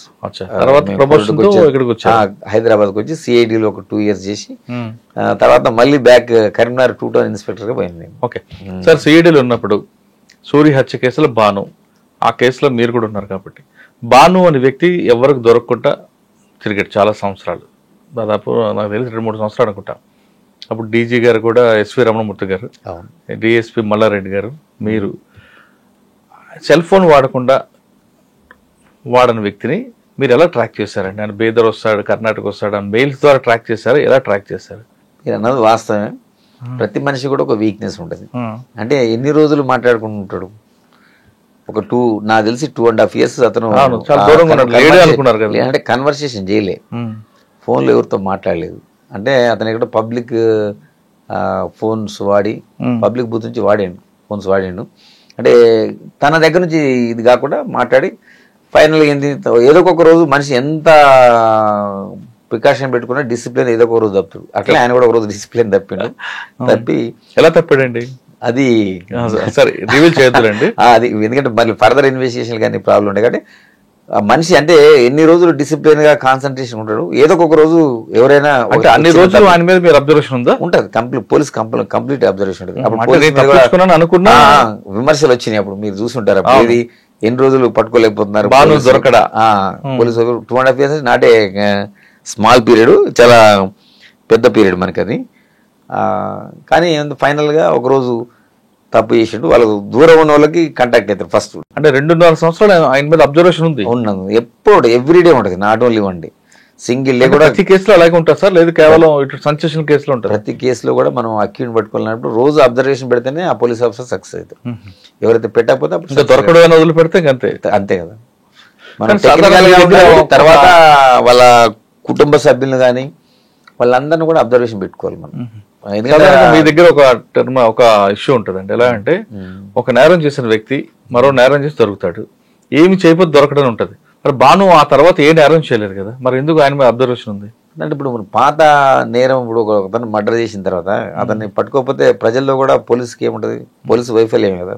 అవును, అతను పట్టుకొని అయితే కోర్టు ముందు ప్రవేశపెట్టి కోర్టు ద్వారా శిక్ష పడేటట్టు చేశారు. కాబట్టి ప్రజల్లో నమ్మకం, విశ్వాసం పోలీస్ శాఖ మీద ఉంటుంది. మనం తర్వాత చేయకపోవచ్చు, కానీ చేసిన దానికి మనం ఏదైతే చేసినో దానికి చట్ట ప్రకారం చర్య తీసుకోవాల్సిన పరిస్థితి ఉంటుంది కదా సార్. ఆయన ఒక తప్పు చేశాడు, ఆ తప్పు తర్వాత ఆయన కర్ణాటక వచ్చాడు, అంతా వాస్తవం అంటారా? కరెక్టే కదా. వేరియస్ స్టేట్స్ మూవ్ అయిండు. తర్వాత అది తెలుసు నాకు, నేను కూడా అసిస్ట్ చేసినప్పుడు మేము ఉన్నాం. అంటే అది రివీల్ చేయకూడదు, ఆల్రెడీ కన్వెన్షన్. Yes, exactly. అంటే కొన్ని విషయాలు చెప్పొచ్చు, అన్ని విషయాలు కూడా ఇన్వెస్టిగేషన్ స్కిల్స్ అన్ని మనం బయటకు చెప్తే ఏమవుతుందంటే అవి నేరస్తులు నేర్చుకునే అవకాశం ఉంటుంది. దాంతో ఏంటంటే మళ్ళీ నేరస్తులు మనం పట్టుకోవాలంటే ఇంకో ఎక్కువ ఇబ్బంది పడాల్సి వస్తుంది. అంటే మీరు అంటున్నారు, కొంతమంది ఆఫీసులు అంటారు కొత్త నేరాలు వాటికి ఎంత ముందుకు వెళ్తే అంత పరిగెడతాం మేము కూడా అంటుంటారు. కరెక్ట్. నేను అదేమంటే మనం రివీల్ చేయకూడదు కదా. మీరు అన్నది నిజమే. నా స్కిల్స్ అన్ని కూడా నేను మా పోలీస్ శాఖ ఎట్లా పట్టుకుంటుంది, మా పై ఆఫీసర్, నేను ఒక్కనే కదా, నా ఒక్క బ్రెయినే ఉండదు కదా. వాళ్ళందరూ కూడా టీమ్స్ డివైడ్ చేస్తారు, చేసి వేరియస్ టీమ్స్ అప్పుడున్న మనకు టెక్నికల్గా ఏమేమి ఉన్నాయి అట్లా ఆ విధంగా అడ్వాంటేజ్ తీసుకుంటాం. కరీంనగర్ 2 టౌన్ ఇన్స్పెక్టర్ గా వెళ్ళాను. అక్కడ 3 years. అప్పుడు మాకు ఫస్ట్ నేను వెళ్ళినప్పుడు శివకుమార్ గారు ఉన్నారు సార్, తర్వాత జోయల్ డేవి సార్ ఉన్నాడు, తర్వాత కమల్ హాసన్ రెడ్డి గారు ఉన్నారు. అట్లా 3 పీరియడ్ చేసిన నేను. ఆల్మోస్ట్ 3 years చేసిన కరీంనగర్ 2 టౌన్ ఇన్స్పెక్టర్. 3 సంవత్సరాల కరీంనగర్లో ఏముందండి మీ మార్క్? మా మార్క్ అంటే కరీంనగర్ 2 టౌన్లో అంటే ఫస్ట్ 2014లో వెళ్ళింది. అప్పుడు ఫస్ట్ 2 స్టేట్స్ సపరేట్ అయ్యి గవర్నమెంట్ ఫామ్ కావడం జరిగింది. మీరు అన్నట్టు చాలాసార్లు కేసెస్ అడిగారు. ఇప్పుడు నేను ఇప్పుడు వరకు ఎక్స్ట్రీమిజం, ఈ ఫైటింగ్ ఇవి చెప్పాను. మామూలుగా జనరల్ పోలీసింగ్ చెప్తున్నాను. ఫర్ ఎగ్జాంపుల్ ఒక కేసు అంటే మహిళలు ఎలా ఉంటారు అనేది మనం చూడొచ్చు. మన భారతీయులు కానీ ఉమెన్ ఎలా ఉంటారు, ఎట్లా భర్తలను ప్రొటెక్ట్ చేస్తారు, ఒక చిన్న లైవ్ కేసు చెప్తే ఎగ్జాంపుల్. ఒక కేసులో ఒక ఆమె అక్కడ గ్యాస్ నూనె అంటారు కృష్ణని, నువ్వు ఆ గ్యాస్ నూనె పోసుకొని అంటించుకున్నది, తనే సెల్ఫ్ అంటించుకుంది, హాస్పిటల్లో అడ్మిట్ అయిందని చెప్పి మా దగ్గర ఉండే ఒక ఏఎస్ఐ వెళ్ళి నైట్ అయింది కదా, అతను పోయి ఎగ్జామిన్ చేసి ఆమె స్టేట్మెంట్ తీసుకుంటే ఆమె కూడా చెప్పింది, నేనే 1 roomలోకి వెళ్తే అది యాక్సిడెంటల్గా అడ్డుకుందని చెప్పింది. అదే చెప్పింది. తర్వాత మేము జనరల్గా ఏంటంటే మేము రిక్వెస్ట్ ఇస్తాం, మేజిస్ట్రేట్ గారు కూడా ఇస్తాం. ఎందుకంటే ఉమెన్ కాబట్టి వితిన్ 7 years మ్యారేజ్ ఉంటే డీడీ రికార్డ్ చేయించాం. మేజిస్ట్రేట్ కూడా ఆమె అదే చెప్పేసింది. నాకెందుకో డౌట్ వచ్చింది. నాకు ఈవెన్ అంటే ఒక మేజిస్ట్రేట్ స్టేట్మెంట్ రికార్డ్ అయితే జనరల్గా డిపెండ్ అవుతారు మా వాళ్ళు. నేనేం చేసిన అది ఎందుకు ఒకసారి విజిట్ చేస్తాను. నాకు ఆ రోజు మార్నింగ్ విజిట్ చేసిన ఆ సీన్ ఆఫ్ ఎవిడెన్స్ చూస్తే నాకు ఆమె ఏమని చెప్పింది, 1 roomలో అని చెప్పింది వీళ్ళ స్టేట్మెంట్లో. కానీ అక్కడ మనం ఫిజికల్గా అబ్జర్వేషన్ ఉంటుంది మాది కూడా. అబ్జర్వేషన్ అక్కడ చూస్తే ఏమనిపించింది నాకు, అది 1 roomలో జరగలేదు, ఆమె బెడ్రూమ్లో జరిగింది. జరిగిందంటే నాకు డౌట్ వచ్చి నేను ఆమెను మళ్ళీ నేను ఎగ్జామిన్ చేయడం జరిగింది. ఏమమ్మా నువ్వు అబద్ధం చెప్తున్నావు, ఎందుకు ఇట్లా జరగలేదు ఇది అడిగితే అప్పుడు కొంచెం ఏడ్చుకుంటా చెప్పింది, ఎస్ నిజమే సార్, మా భర్తనే పోసి ఇది చేసిండు, అడ్డు పెట్టిండు, కానీ నా పిల్లలు ఉన్నారు కదా, మళ్ళీ వాళ్ళ ఫ్యూచర్ పోతుంది, నేను చనిపోయినా పర్వాలేదు, ఎట్లేం బతక నేను, మళ్ళీ ఆ భర్త కూడా వెళ్ళిపోతే పిల్లలు చూసుకునేటోళ్ళు ఎవరు అనుకొని అప్పుడు మనకేమనిపిస్తుంది, అప్పుడు నిజం కూడా నాకు కూడా ఫీల్ అనిపించింది. అయ్యో ఆవిడ చనిపోతూ కూడా భర్త గురించి ఆలోచించింది అంటే పిల్లలు కరెక్ట్. ఆవిడ చెప్పింది చనిపోతే భర్త జైలుకి వెళ్తే పిల్లలు అనాథలు అవుతారు. అవును. ఏం చేశారండి, నేను దాన్ని కరెక్టే మానవీయ గుణం చూడొచ్చు, కానీ అప్పుడు వాళ్ళ ఆ చిన్న పిల్లలు ఉంటారు ఇద్దరు, ఒకడు 3rd class, ఇంకొక అతను మోస్ట్లీ 4th class ఉన్నాడు, చిన్న పిల్లలు ఇద్దరు. ఆ పిల్లలు ఉన్నారు కదా, వాళ్ళని ఎగ్జామిన్ చేసిన, నాకున్న డౌట్ ప్రకారం నేను అంటే సైంటిఫిక్ అబ్జర్వేషన్ చేస్తే అది జరగలేదు. ఇప్పుడు కన్ఫర్మ్ చేసింది. వాళ్ళ సిస్టర్ కూడా అక్కడ ఉన్నది, ఆ సిస్టర్కి కూడా ఆమె రివీల్ చేయలే, నేను అడిగిన దాకా కూడా. సిస్టర్కి అప్పుడు చెప్పిన తర్వాత మాట్లాడుకున్నారు, ఇది జరిగిన సంఘటన బయటకు వచ్చిన తర్వాత నేను మళ్ళీ ఏమిటొచ్చి పిల్లల్ని కూడా దానికి కొరాబరేట్ చేయాలి కాబట్టి పిల్లల్ని కూడా ఎగ్జామిన్ చేస్తే వాళ్ళు కూడా చెప్పారు, మా మదర్కి ఫాదర్కి గొడవైన తర్వాత కిచెన్లో పోయి ఆ కృష్ణాలు తీసుకొచ్చి ఇక్కడ పోసి ఆ బెడ్రూమ్లో అంటించిన తర్వాత ఇక్కడ జరిగిందని ఆ పిల్లలు కూడా చెప్తారు. చిన్నపిల్లలని ఎగ్జామ్ వాళ్ళకి ఏం తెలియదు కదా, చిన్నపిల్లలు న్యాచురల్ ఏం జరిగిందో చెప్తారు. వాళ్ళిద్దరు స్టేట్మెంట్లు తర్వాత నేను రీ ఎగ్జామిన్ చేసి మళ్ళీ అతన్ని వాళ్ళ భర్తను అరెస్ట్ చేయడం జరిగింది. చేసి నేను ట్రయల్ కూడా జరిగింది. ట్రయల్ జరిగింది, అతను అరెస్ట్ చేసి జైలుకి పంపించడం జరిగింది. ట్రయల్లో కన్సర్న్ కోర్టు కూడా అతని లైఫ్ కన్విక్షన్ ఇచ్చింది. ఇది చనిపోయింది అంటే ఆమె చనిపోయింది. అయ్యో సార్, మరి ఆవిడ మీరు ఇక్కడ పోలీసింగ్ ఇక్కడ మనకి మానవీయ కోణం దేని ప్రయారిటీ ఇచ్చారంటే పోలీసింగ్ ఇచ్చారు, కానీ మరోవైపు కరెక్ట్ అయినప్పుడు నేరాన్ని మనం అట్లా చేయకపోతే ఇప్పుడు సమాజానికి ఏం మెసేజ్ పోతుంది? మనం నేరం జరిగింది, అతను భార్యను చంపిన తర్వాత అతనికి అదే అలవాటు ఇంకా నెక్స్ట్ ఇంకా చేయడం ఏముంది నేరం. కానీ ఆ పిల్లల భవిష్యత్తుకి వాళ్ళ ఎవరైతే వాళ్ళ ఫాదర్ ఉన్నాడు కదా, ఫాదరు సిస్టరు ఉన్నారు, వాళ్ళ ఫాదర్కి చెప్పడం జరిగింది. ఫాదర్ కూడా రోజు లేకుండే, మా ఫాదర్ ఆయన టేకప్ చేసుకున్నాడు. మేము కూడా సజెస్ట్ చేసి ఆ పిల్లలు కొద్దిగా అంత చదువుకున్న తర్వాత వాళ్ళు టేకప్ చేసుకున్నారు. సార్ ఆ కేసులో కన్విక్షన్ వచ్చింది అంటున్నారు, కానీ డీడీ చూస్తే అది 174 కనిపిస్తుంది. అవును, కానీ ఇక్కడ లాస్ట్ కు 302కు మారింది. మరి డిఫెన్స్ సర్టిఫికేట్ ఏం లైన్ తీసుకున్నారు? చేసింది ఆయన. అదే కదా నేను గొప్పతనం అనేది. అంటే అప్పుడు జనరల్గా ఎవరైతే విచారణ చేసిన కోర్టు ఉన్నదో ఇవన్నీ నేను సైంటిఫిక్ ఎవిడెన్స్ కలెక్ట్ చేసి అని చెప్పి కదా, అక్కడ మా సైంటిఫిక్ టీం పోతుంది. పోయిన తర్వాత సంఘటన ఏ విధంగా జరిగింది స్కెచ్ మ్యాప్ ఉంటుంది, సీనాప్ తీసుకుంటాం. దాంట్లో మన అన్ని ఆ సంఘటన వివరాలన్నీ జాగ్రత్త పెట్టి ఎవిడెన్స్, పిల్లలు కూడా ఎవిడెన్స్ ఇచ్చారు. వాళ్ళు ఎందుకంటే తర్వాత వాళ్ళ ఎవరైతే చనిపోయినా మా ఫాదర్ అయితే కూడా కదా, నా బిడ్డను చంపినంటే రియాక్ట్ అవుతారు కదా ఫాదర్. ఆ పిల్లల్ని అతనే భరోసా తీసుకున్నాడు కదా, అతన్ని పెంచుకున్నాడు. కానీ డిఫెన్స్ లైన్ ఏంటి? డిఫెన్స్ వాళ్ళు ఎట్లయినా చేస్తారు. ఇది చూడండి, మీ మేజిస్ట్రేట్ గారు కూడా చెప్పారు, కావాలని ఐబో గారు ఇట్లా ఇది చేశారు, నా మీద ఆర్గ్యుమెంట్ చేశారు. కానీ అతను ఉన్నట్టు వేసింది. నేను కూడా ఎంత చాలా మంది అంటే మా దాంట్లో ఫస్ట్ మేజిస్ట్రేట్ ఏదైతే ఉందో ఫస్ట్ మేజిస్ట్రేట్ రికార్డ్ చేసినారు డీడీ, అది లేకుండా కొంతమంది సలహా ఇస్తారు మా దాంట్లో ఇన్వెస్టిగేషన్ అది. కానీ నేను అట్లా ఏం లేదు, దాన్ని కూడా పెట్టింది నేను, అందుకని వాళ్ళు నమ్మారు. ఎందుకంటే మనం నిజం దాచి పెడితే ఎప్పుడైనా కొంతమంది పక్కన పడేస్తారు. ఎగ్జాక్ట్లీ నేను అట్లా ఒప్పుకోలేదు. ఏం జరిగిందో ప్రతిదీ కోర్టు ముందర పెడితేనే కోర్టు తీసుకుంటుంది. కోర్టు కూడా నమ్మకం పెరుగుతుందని నేను అనుకున్నా ఆ సంఘటన తోటి. మీకు కరెక్ట్, ఎందుకంటే అది ఇచ్చినది ఎందుకు ఇచ్చింది కూడా రీజనింగ్ కూడా అందులో మనం పెట్టలేదు. నాకంటే ముందు కొంత పోలీస్ ఆఫీసర్లు కూడా కామెంట్ చేశారు, అరే ఇది ఎట్లా పెడతారు, పెట్టకూడదు కదా అని. ఒక నాకంటే సీనియర్ ఒక ఏసీపీ కామెంట్ చేసిండు, ఆయన పేరు ఇప్పుడు చెప్పాను నేను. అంటే కానిస్టేబుల్ కింద ఉంటారు కదా మా కోర్టు డీల్ చేసేవాళ్ళు, అరే సార్ మీ మీద ఇట్లా కామెంట్ చేసిండు సార్, ఆయన ఇట్లా పెడతారా ఎవరన్నా, మనం ఎందుకంటే మనం శిక్ష పడాలంటే మనం ఇది మనకి దానికి వ్యతిరేకం పెట్టుకుంటాం అని అన్నాడు ఆయన. అన్నాడు కానీ నేను అవేం కేర్ చేయలేదు, ఎందుకంటే నిజమే చెప్పాలి మనం. ఎప్పుడు ఎవరికైనా నిజం చెప్తేనే మనకి అప్పటికైనా కోర్టు నమ్మింది. అదే మనం కనుక దాచిపెట్టినట్టయితే అతను డిఫెన్స్ అతను రేజ్ చేసిన అప్పుడు ఏమైతుంది ఇష్యూ, అప్పుడు మన ఇన్వెస్టిగేషన్ మీద ఇంటిగ్రిటీ దెబ్బతింటుంది. అంటే నా మీద అనుమానం వస్తుంది, ప్లస్ అవుతుంది. సార్ కరీంనగర్ లో తర్వాత ఎక్కడికి వచ్చారు? ఇంపార్టెంట్ అని చెప్పారు కదా, ఇంకొక కేసు కూడా ఇంపార్టెంట్ చెప్పండి. కరీంనగర్ లో ఉన్నప్పుడు అంటే ఇన్స్పెక్టర్ కొంచెం మనం ఎస్హెచ్ఓ తర్వాత ఇన్స్పెక్టర్ కొంచెం మెచ్యూరిటీ లెవెల్ పెరుగుతుంది మనకి. ఫర్ ఎగ్జాంపుల్ అందులో ఇంకొక కేసు చెప్తున్నాను. ఇంకొక బాయ్ ఉంటాడు, అది కరీంనగర్లో మనకి కాశ్మీర్ గడ్డ అని ఉంటుంది పక్కన. దాంట్లో అది ఇంపార్టెంట్, ఇట్లా సెన్సేషన్ కేసు చెప్పాలంటే మీకు ఇంట్రెస్ట్ ఉంటుంది ప్రజలకు. అందులో ఒక మేనల్లుడు వాడి స్టడీయింగ్ మోస్ట్లీ సెకండ్ క్లాస్ చదువుతుండు పిల్లడు. వాడు మేనమామ అంటే వాడు ఇంటర్మీడియట్ చదువుతుండు, అప్పుడే కాలేజీకి పోతుండు. వాడికి కొంచెం బైక్ నడపాలని షోకు, మేనమామకి పిల్లలతో ఆడుకుంటాడు, సరదాగా ఉంటాడు. వాడి సినిమాలు టీవీలు చూసి రిలీజ్ అయ్యి ఆ పిల్లోడిని ఒకరోజు, నేను అది ముందు చెప్తే మీకు మళ్ళీ ఇదైతుంది. ఒకటి వచ్చింది మాకు, ఏది ఒక కంప్లైంట్ వచ్చింది సడన్గా, అంటే మా బాయ్ మిస్సింగ్, ఇంట్లో లేడని.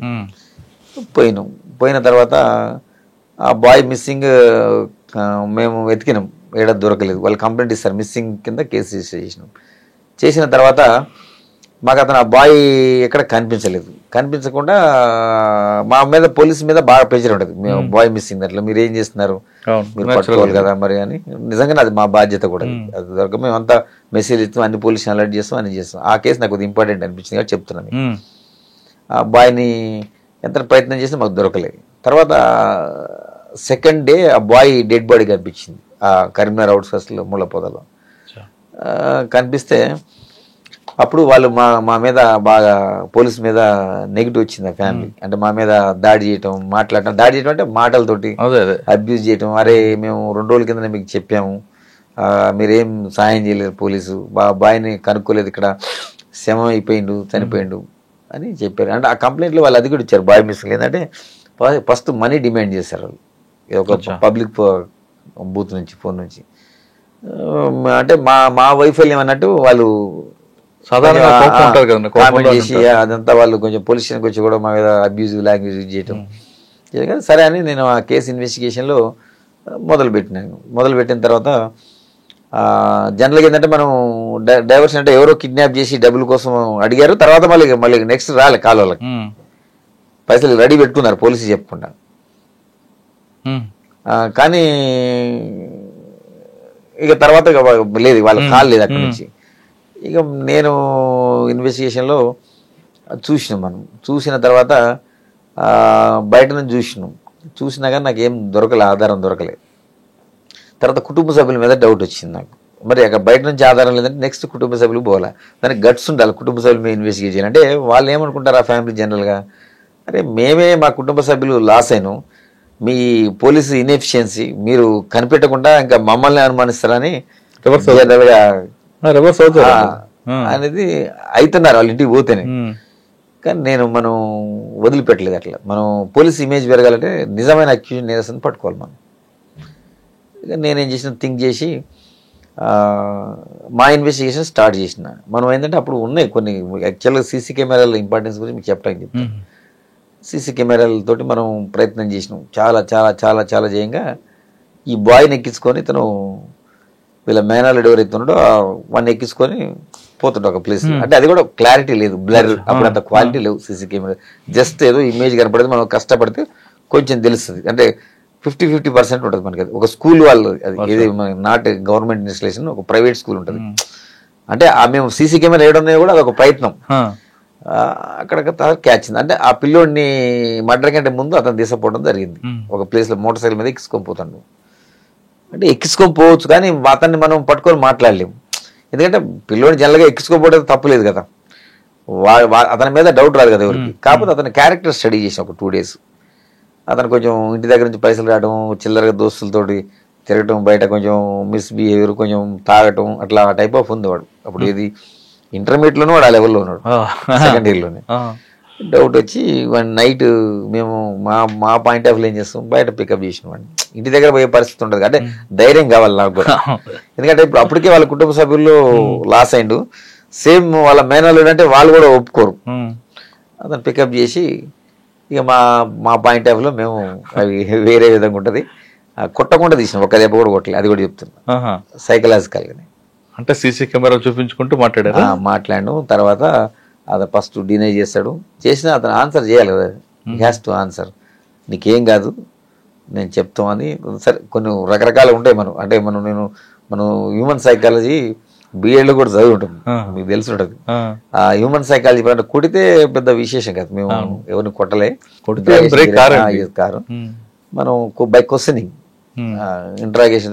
ఇంట్రాగేషన్ అంటే ఏమంటే మీరు కొడతారని అనుకుంటారు కాబట్టి జనరల్ ప్రజలు, అట్లనే దాన్ని ఒక్క దెబ్బ కూడా కొట్టకుండా అతని దగ్గర నుంచి ఇన్ఫర్మేషన్ తీసుకొని అక్కడ సీన్ ఆఫ్ అఫెన్స్లో మనకి యాక్చువల్గా అట్లా ఉంటుంది, కొరాబరేట్ చేయాలి కేసుని.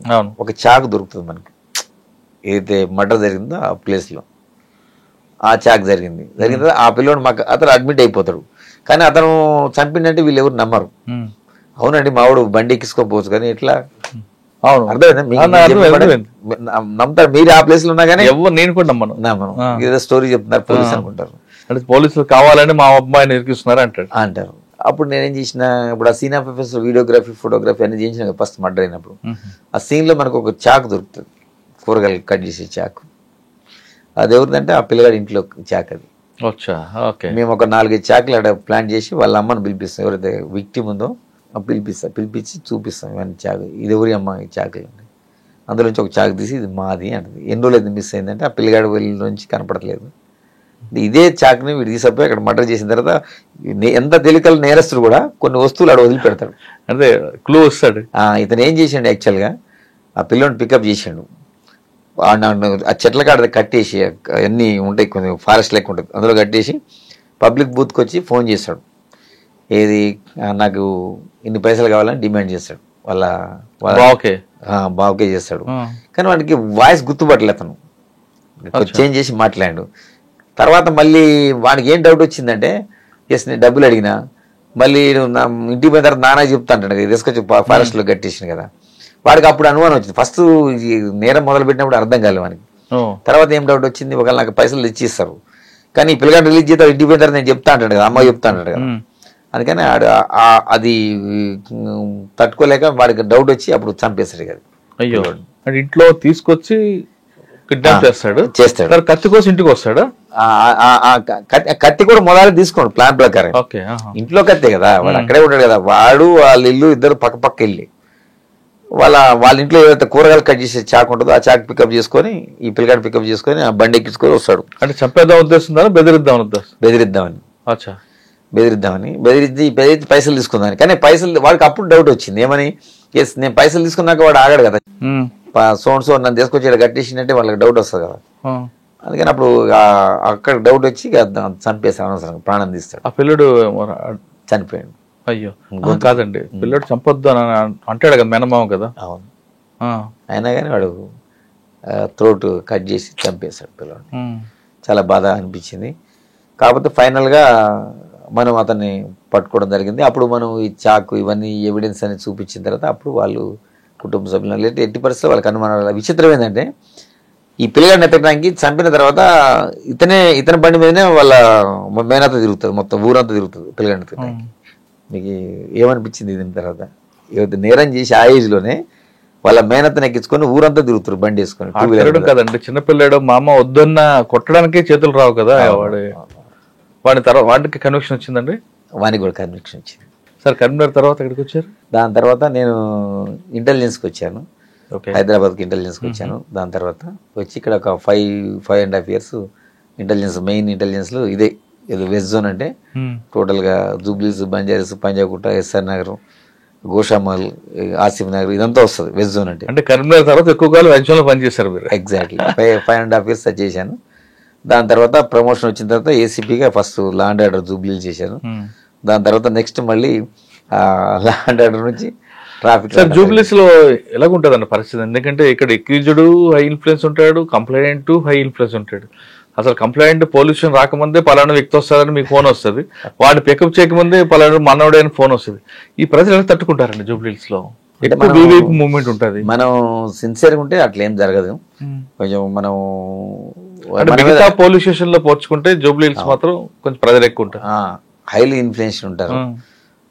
ఫర్ ఎగ్జాంపుల్ మీకు ఒకటి చెప్తా ఎగ్జాంపుల్. అంటే అది జనరల్గా ఏంటంటే మనం ఇన్వెస్టిగేట్ అంటే ఇక్కడ ఆఫీసర్స్, అప్పుడు మన సివి ఆనంద్ సార్ మాకు సిపి హైదరాబాద్ సేమ్ సారే ఉండే అప్పుడు. మధ్యలో తర్వాత సార్ ట్రాన్స్ఫర్ అయిన తర్వాత మన ఎలక్షన్ టైంలో సార్ మారిండి అప్పుడు. సో మారి తన ఈసారి సందీప్ చాండిలే సార్ వచ్చారు. ఆ సార్ తర్వాత మళ్ళీ నెక్స్ట్ శ్రీనివాస్ రెడ్డి సార్ కూడా వచ్చారు. ఆ సార్ పీరియడ్ కూడా చేశాను. అంటే వస్తుండే ఇంపార్టెంట్ మీరు అన్నట్టు కేసెస్ చాలా ఇంపార్టెంట్, ఫైనాన్షియల్ తర్వాత వేరియస్ థింగ్స్ వస్తుంటాయి. కానీ మనం కొంచెం అందరితో కూడా మర్యాదగా మాట్లాడాలి. నా ఫస్ట్ నుంచి కూడా నేను ఎవరిని కూడా అబ్యూజివ్ లాంగ్వేజ్ వాడాను నేను. ఎందుకంటే మాట్లాడితే అడ్వాంటేజ్ తీసుకుంటారు. ఇలా పోలీసులు కొంతమంది తెలిసి తెలియక మాట్లాడుతుంటారు, కానీ ఇట్స్ నాట్ కరెక్ట్. అంటే మై పాయింట్, మీరు మాట్లాడకపోయినా మిమ్మల్ని ట్రాప్ లో పెట్టడానికి చాలా మంది ఉంటారు జూబ్లీస్ లో. మరి అటువంటి ట్రాప్ లో పడలేదా? ఆఫర్ ఎప్పుడు జరగలేదు. కానీ ఎక్కువ ఉంటాయండి, హనీ ట్రాప్స్ ఉంటాయి, చాలా వేరియస్ క్రైమ్స్ ఉంటాయి ఇక్కడ. ఇక స్టేట్ లో ఈ 2 స్టేట్లకు సంబంధించిన వాళ్ళందరూ కేంద్రీకృతమైనది జూబ్లీస్. ఫిలిం నగర్, జూబ్లీస్ అంటే 2 PSలు వస్తుంటాయి. సార్ మీకు జూబ్లీస్ లో బాగా గుర్తుపెట్టిన సంగతి, ఎందుకంటే మీరు 2 స్టేట్లకు సంబంధించిన వాళ్ళు చూసారు కాబట్టి.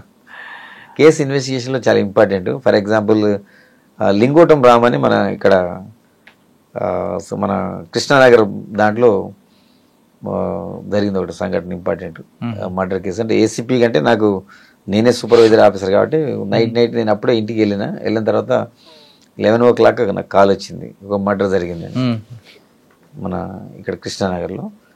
అక్కడ వాళ్ళు అరౌండ్ అందులో ఒక అతను ఆ రాము అతన్ని ఒక ఇంటికి వస్తాడు.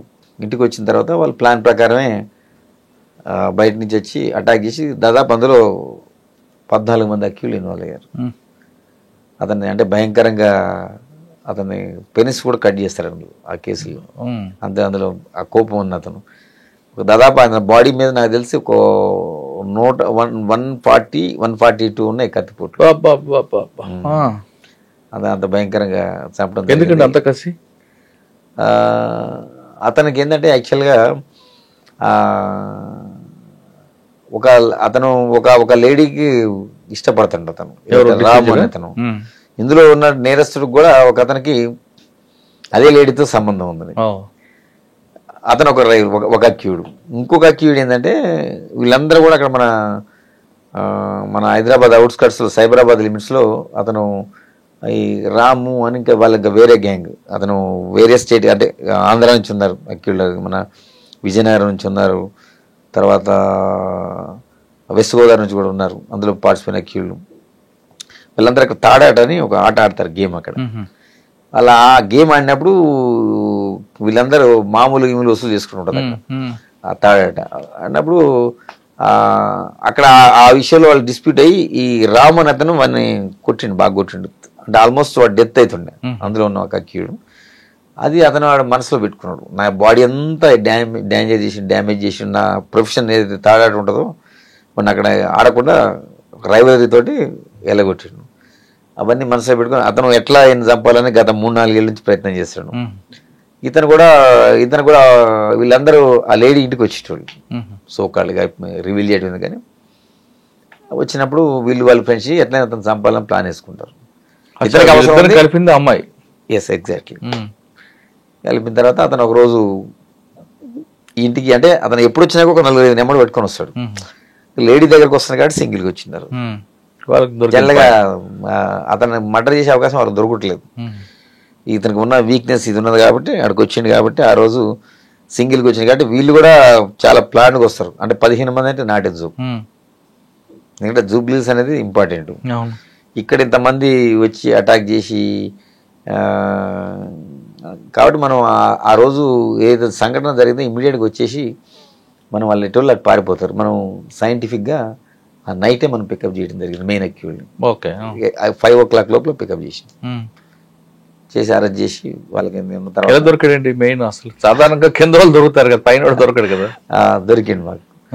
మా ప్రయత్నంతో మా ఇన్స్పెక్టర్ ఫిలింనగర్ ఇన్స్పెక్టర్ ఉండే అప్పుడు శ్రీనివాస్ అని ప్రజెంట్ ఉన్నాడు ఆయన ఇప్పుడు కూడా. అతను తర్వాత జూబ్లీస్లో కూడా ఇంకొక ఇన్స్పెక్టర్ ఉన్నాడు వెంకటేశ్వర రెడ్డి అని ప్రజెంట్ ఉన్నాడు అతను. వీళ్ళిద్దరిని టీమ్స్ వైజ్ చేసి పంపిస్తే మేము టెక్నికల్గా ఇవన్నీ రివీల్ చేస్తాను. టెక్నికల్ పని చేస్తే వాళ్ళు లక్కీగా దొరికారు. మాకు కూడా అప్రిసియేషన్ వచ్చింది. అంటే ఇమీడియట్గా విత్-ఇన్ 13-14 అవర్స్లోనే మేము పికప్ చేసాం. అంటే మర్డర్ అయిన ఒక 5-6 గంటల్లోనే పికప్ చేయడం జరిగింది. మెయిన్ ప్రధాన నిందితులు పికప్ చేసి కేసు కోర్టులో ఉందా, నడుస్తుంది ఇప్పుడు, ట్రయల్ నడుస్తుంది. ఇంకేం గుర్తున్నాడు సార్? కానీ జూబ్లీహిల్స్ లో ఒక కేసులో ఒకటి పిలిచారనుకోండి, బాగా ప్రెజర్ వచ్చింది అన్నది కేసే ఉందా? అట్లే ఉంది కానీ వస్తుంది, మనం చెప్తే కన్విన్స్ అవుతారు. అట్లే ఉంటుంది, ప్రెజర్ ఉంటుంది కానీ మనం కూడా వాళ్ళకి చెప్పే తిరిగి చెప్తే ప్రజలు అవుతాయి. కానీ ఎక్కువ పబ్బులు అని ఉంటాయి కదండి, పబ్బుల్లో డిస్టర్బెన్స్ ఎక్కువ ఉంటుంది. ఒకవైపు పబ్బుల నుంచి డబ్బులు వస్తున్న ఆరోపణలు ఉంటాయి, పబ్బులు పట్టుకోలేదని మీ ఆఫీసర్ల అక్షంతలు ఉంటాయి, పబ్బుల్లో గొడవలు అవుతుంటాయి. ఇదంతా ఎలాగండి, ఆ కల్చర్ని ఎలాగ మీరు అడ్జస్ట్ అయ్యారు? లేదు, మా పైన ఆఫీసర్స్ కూడా స్ట్రిక్ట్ మానిటరింగ్ ఉంటుంది. మాతో పాటు టాస్క్ ఫోర్స్ ఉంటుంది. మా సిపి గారు కానీ మా డీసీపీ గారు కానీ వీళ్ళందరూ మానిటరింగ్ చేస్తుంటారు. ఆ టైమింగ్స్ ఉంటాయి, స్పెసిఫిక్ టైమింగ్స్. మనం మామూలుగా Friday, Saturday 1 o'clock దాకా, మామూలు మిగతా రోజుల్లో మనం Sunday 12 o'clock ఉంటుంది. ఆ టైమింగ్ స్ట్రిక్ట్గా అన్నీ బంద్ చేశారు, అట్లేం లేదు. స్ట్రిక్ట్గా వాడికి ప్రజెంట్ కాన్సెల్ పోతాడు. కొన్ని పబ్బులు కొంతమందికి ఇస్తాం. కానీ అప్పుడులోనే పబ్బుల్లో టైం నడకపోవడం వల్ల డబ్బుల కోసం ఆశించే ఒక ఇన్స్పెక్టర్ కూడా దొరుకుతారు, సస్పెండ్ అవుతారు కదా. అది మాకంటే ముందు అది జరిగింది. అది జరిగింది. ఇప్పుడు ఈ మధ్య కాలంలో అయితే అట్లాంటిది ఏం లేదు సంఘటన. అది సిన్సియర్గా అన్ని పబ్బులు బంద్ చేయటం, టైమింగ్స్ బంద్ చేయటం, మనకి పెద్ద సంఘటనలు కూడా ఏం జరగలేవు నాకు తెలిసి అయితే. మరి ఎక్కువ కాలం పనిచేయకుండా మరి ట్రాఫిక్ ఎందుకు వచ్చారు? ఎక్కువ అంటే మా డిపార్ట్మెంట్ ట్రాన్స్ఫర్స్ అనేది సర్వసాధారణం. కానీ 2 years చేయలేదు కదా మీరు? చేయలేదు. మనకి ఇది ఇచ్చారు కాబట్టి ఇది చేస్తున్నాం ఇప్పుడు అంతే. సార్ ఆల్మోస్ట్ 1 year గా వచ్చింది ఇది కూడా. లాండన్ ట్రాఫిక్ వచ్చారు. అవును, పంజగుట్ట ఇక్కడ కూడా మీకు ప్రెజర్ ఎక్కువ ఉంటుంది. ఇది జనరల్గా పంజాగుట్ట అంటారు చాలా మంది. పంజాగుట్ట అంటే ఇది ట్రాఫిక్ వెస్ట్. ఇది వెస్ట్ అంటే మనకి వెస్ట్ జోన్ మొత్తం వస్తుంది. కూర్చోటం బట్టి మేము పంజాగుట్టలో ఉంటుంది. ఓకే. ఈ ట్రాఫిక్ దీంట్లో నాకు వచ్చి దీంట్లో ఎస్ఆర్ నగర్ మీకు ఐడియా ఉంటుంది, పంజాగుట్ట ఉంటుంది, బంజారా హిల్స్ ఉంటుంది, జూబ్లీ హిల్స్ ఉంటుంది. సార్ ఈ 4 కూడా సిటీకి పెద్ద హెడేక్ అండ్ పోలీస్ స్టేషన్లు. ఎక్కడ ఏ మూవ్మెంట్ సిటీలో జరగాలి ఈ 4 పోలీస్ లిమిట్స్ లో ముఖ్యంగా పంజాగుట్ట. ఒకవైపు వివిఐపి మూవ్మెంట్ ఉంటుంది, ఒక పబ్లిక్ ఉంటుంది, ఇంకా పీక్ స్టేజ్ లో అసలు చెప్పలేని బాధ ఉంటుంది. ఒకసారి ఒక జామ్ అయిందంటే 2-3 కిలోమీటర్లు ఈజీగా ఆగిపోతుంది. ఎలాంటి దీన్ని కంట్రోల్ చేస్తున్నారు ఇక్కడ? మెయిన్ నేను ఫస్ట్ మీకు అడిగాను, మీకు పబ్లిక్ ట్రాఫిక్ సెన్స్ ఉందా లేదా? ఉన్నది, హైదరాబాద్లో ఉన్నది. నేను వేరే సిటీస్ కూడా నాకు ఐడియా ఉన్నది, తిరిగాను. మనం అనుకుంటాం కానీ హైదరాబాద్లో మంచిగా ఉన్నది. ఇంతకుముందు మా సిపి ఆనంద్ సార్ కూడా చాలా ఎక్స్పీరియన్స్డ్ థింగ్. ఎందుకంటే ఆ సార్కి ట్రాఫిక్ మీద చాలా, ఆయన ట్రాఫిక్ లో 4 years చేశారు. ఎస్, ఎగ్జాక్ట్లీ అవగాహన ఉంది. మాకు చాలా వ్యాలిడ్ పాయింట్స్ చెప్తారు. అదేవిధంగా మా ట్రాఫిక్ అడిషనల్ కమిషనర్ విశ్వప్రసాద్ గారు, అదేవిధంగా ప్రజెంట్ డీసీపీ గారు రాహుల్ రెడ్డి గారు, వీళ్ళందరూ కూడా టీం వర్క్. మాకు ఏదన్నా సజెషన్స్ తనకున్న ఎక్స్పీరియన్స్ తోటి. మీకు వాళ్ళ సుపీరియర్స్ ఎలాంటి గైడెన్స్ ఇచ్చినా మీరు ఇంప్లిమెంట్ చేసినా పబ్లిక్ సపోర్ట్ లేకపోతే మీరేం చేయగలరు? ఉన్నది, అట్లేం లేదు. పబ్లిక్ సపోర్టు కూడా ఉన్నది. ఎందుకంటే అవేర్నెస్ ప్రోగ్రామ్స్ మనం చాలా ఆర్గనైజ్ చేయడం జరుగుతుంది. ఫర్ ఎగ్జాంపుల్ మీరు అన్నారు ఇంతకుముందు కొన్ని విషయాలు. ఇప్పుడు రైనీ సీజన్ చాలా డేంజర్. మిగతా సీజన్ల కంటే కూడా రైనీ సీజన్ తీసుకుందామండి. వర్షం పడిందంటే ముందు నిమ్స్ జామ్ అవుతుంది. అవును, మీకు పెద్ద ప్యాక్ కనిపిస్తుంది. మరి ఎలా దాన్ని కంట్రోల్ చేస్తారు? అవును, ఈ మధ్య గారు మన ఈ నూతన ప్రభుత్వం వచ్చిన తర్వాత సీఎం గారు కొంత ఇనిషియేషన్ తీసుకున్నారు. ఇప్పుడు మనకి నిమ్స్ దగ్గర మీరు అన్నారు కదా, ఆ కేసీపీ అని ఉంటుంది, అదే రాజ్భవన్ ముందు ఉంటుంది. అవి పెద్ద, ఇప్పుడు సీఎం సార్ రావడం వచ్చిన తర్వాత అవి చూసి అక్కడ వాటర్ హెవీగా వచ్చిన తర్వాత అంతా దానికి ఏం చేసిన కనెక్టివిటీ పెద్ద మీకు తెలియదు, చాలామంది తెలియదు. అది ఇప్పుడు నెక్స్ట్ రైనీ సీజన్లో అట్లా అయ్యే అవకాశం ఉండదు. ఎందుకంటే సంపు కట్టారు, చాలా పెద్ద హెవీ సంపులు కట్టారు మీ కేసీపీ కింద అండర్ గ్రౌండ్ కట్టి, వర్షం నీరంతా వచ్చి అది కనెక్టివిటీ అయ్యి మళ్ళీ హుస్సేన్ సాగర్ పోయేటట్టు అండర్ గ్రౌండ్ పైపులు కూడా వేయడం జరిగింది. తర్వాత సెక్రటరీ దగ్గర కట్టారు. మీరు అయితే ఈ సంవత్సరం ప్రాబ్లం ఉండదు అంటున్నారు. అది అమీర్పేట కూడా సేమ్ ప్రాబ్లం ఉంటుంది. కొంచెం ముందుకు వెళ్ళక ఈఎస్ఎస్ సేమ్ ప్రాబ్లం ఉంటుంది. అమీర్పేట మనకి ఉన్నది. ఫర్ ఎగ్జాంపుల్ అమీర్పేట మీరు అన్నది కరెక్ట్. అది యూసుఫ్ కూడా వచ్చేది ఉంది కదా, అది మైత్రివనం దగ్గర కూడా మనకి అవుతుంది. అక్కడ మైత్రివనం కన్నా ముందు మీకు అమీర్పేట బస్ స్టాండ్ దాటిన తర్వాత ఒకటి ఉంటుందండి. అమీర్పేట అంటే టువర్డ్స్ మీరు ఎర్రగడ్డ వైపు అన్నారా? ఇటు అమీర్పేట నుంచి పంజాగుట్ట వైపు? పంజాగుట్ట వైపు. మీకు అక్కడ అది మేజర్ ఏముండదు, తొందరనే పోతే మన కింద అది కూడా లిటిల్ బిట్ కట్టారు సంపులు. అక్కడ కూడా మైత్రివనం దగ్గర కూడా మనకి హర్ష మెస్ అవన్నీ ఉంటాయి. అక్కడ కూడా మనం కింద లిటిల్ బిట్ సంపులు కట్టారు. ఇప్పుడు ఏది వచ్చిన తర్వాత హోల్స్ తీసి అవి అంటే టైం పడుతుంది కానీ బట్ అప్ టు అంత ఇష్యూ ఉండకపోతే అనుకుంటాను నేను. మన నెక్స్ట్ రైనీ మనం అబ్జర్వ్ చేయొచ్చు. సార్ వెహికల్స్ పెరుగుతున్నాయి, రోడ్ స్పేస్ పెరగట్లేదు, మరి ఎలా? అంటే మనకి హైదరాబాద్ అనేది ఇప్పుడు షాపింగ్ కాంప్లెక్స్ తీసుకోండి, అక్కడ పార్కింగ్ అంతా రోడ్డు మీద ఉంటుంది, సెల్లార్లో ఉన్న పార్కింగ్ ఉంటుంది.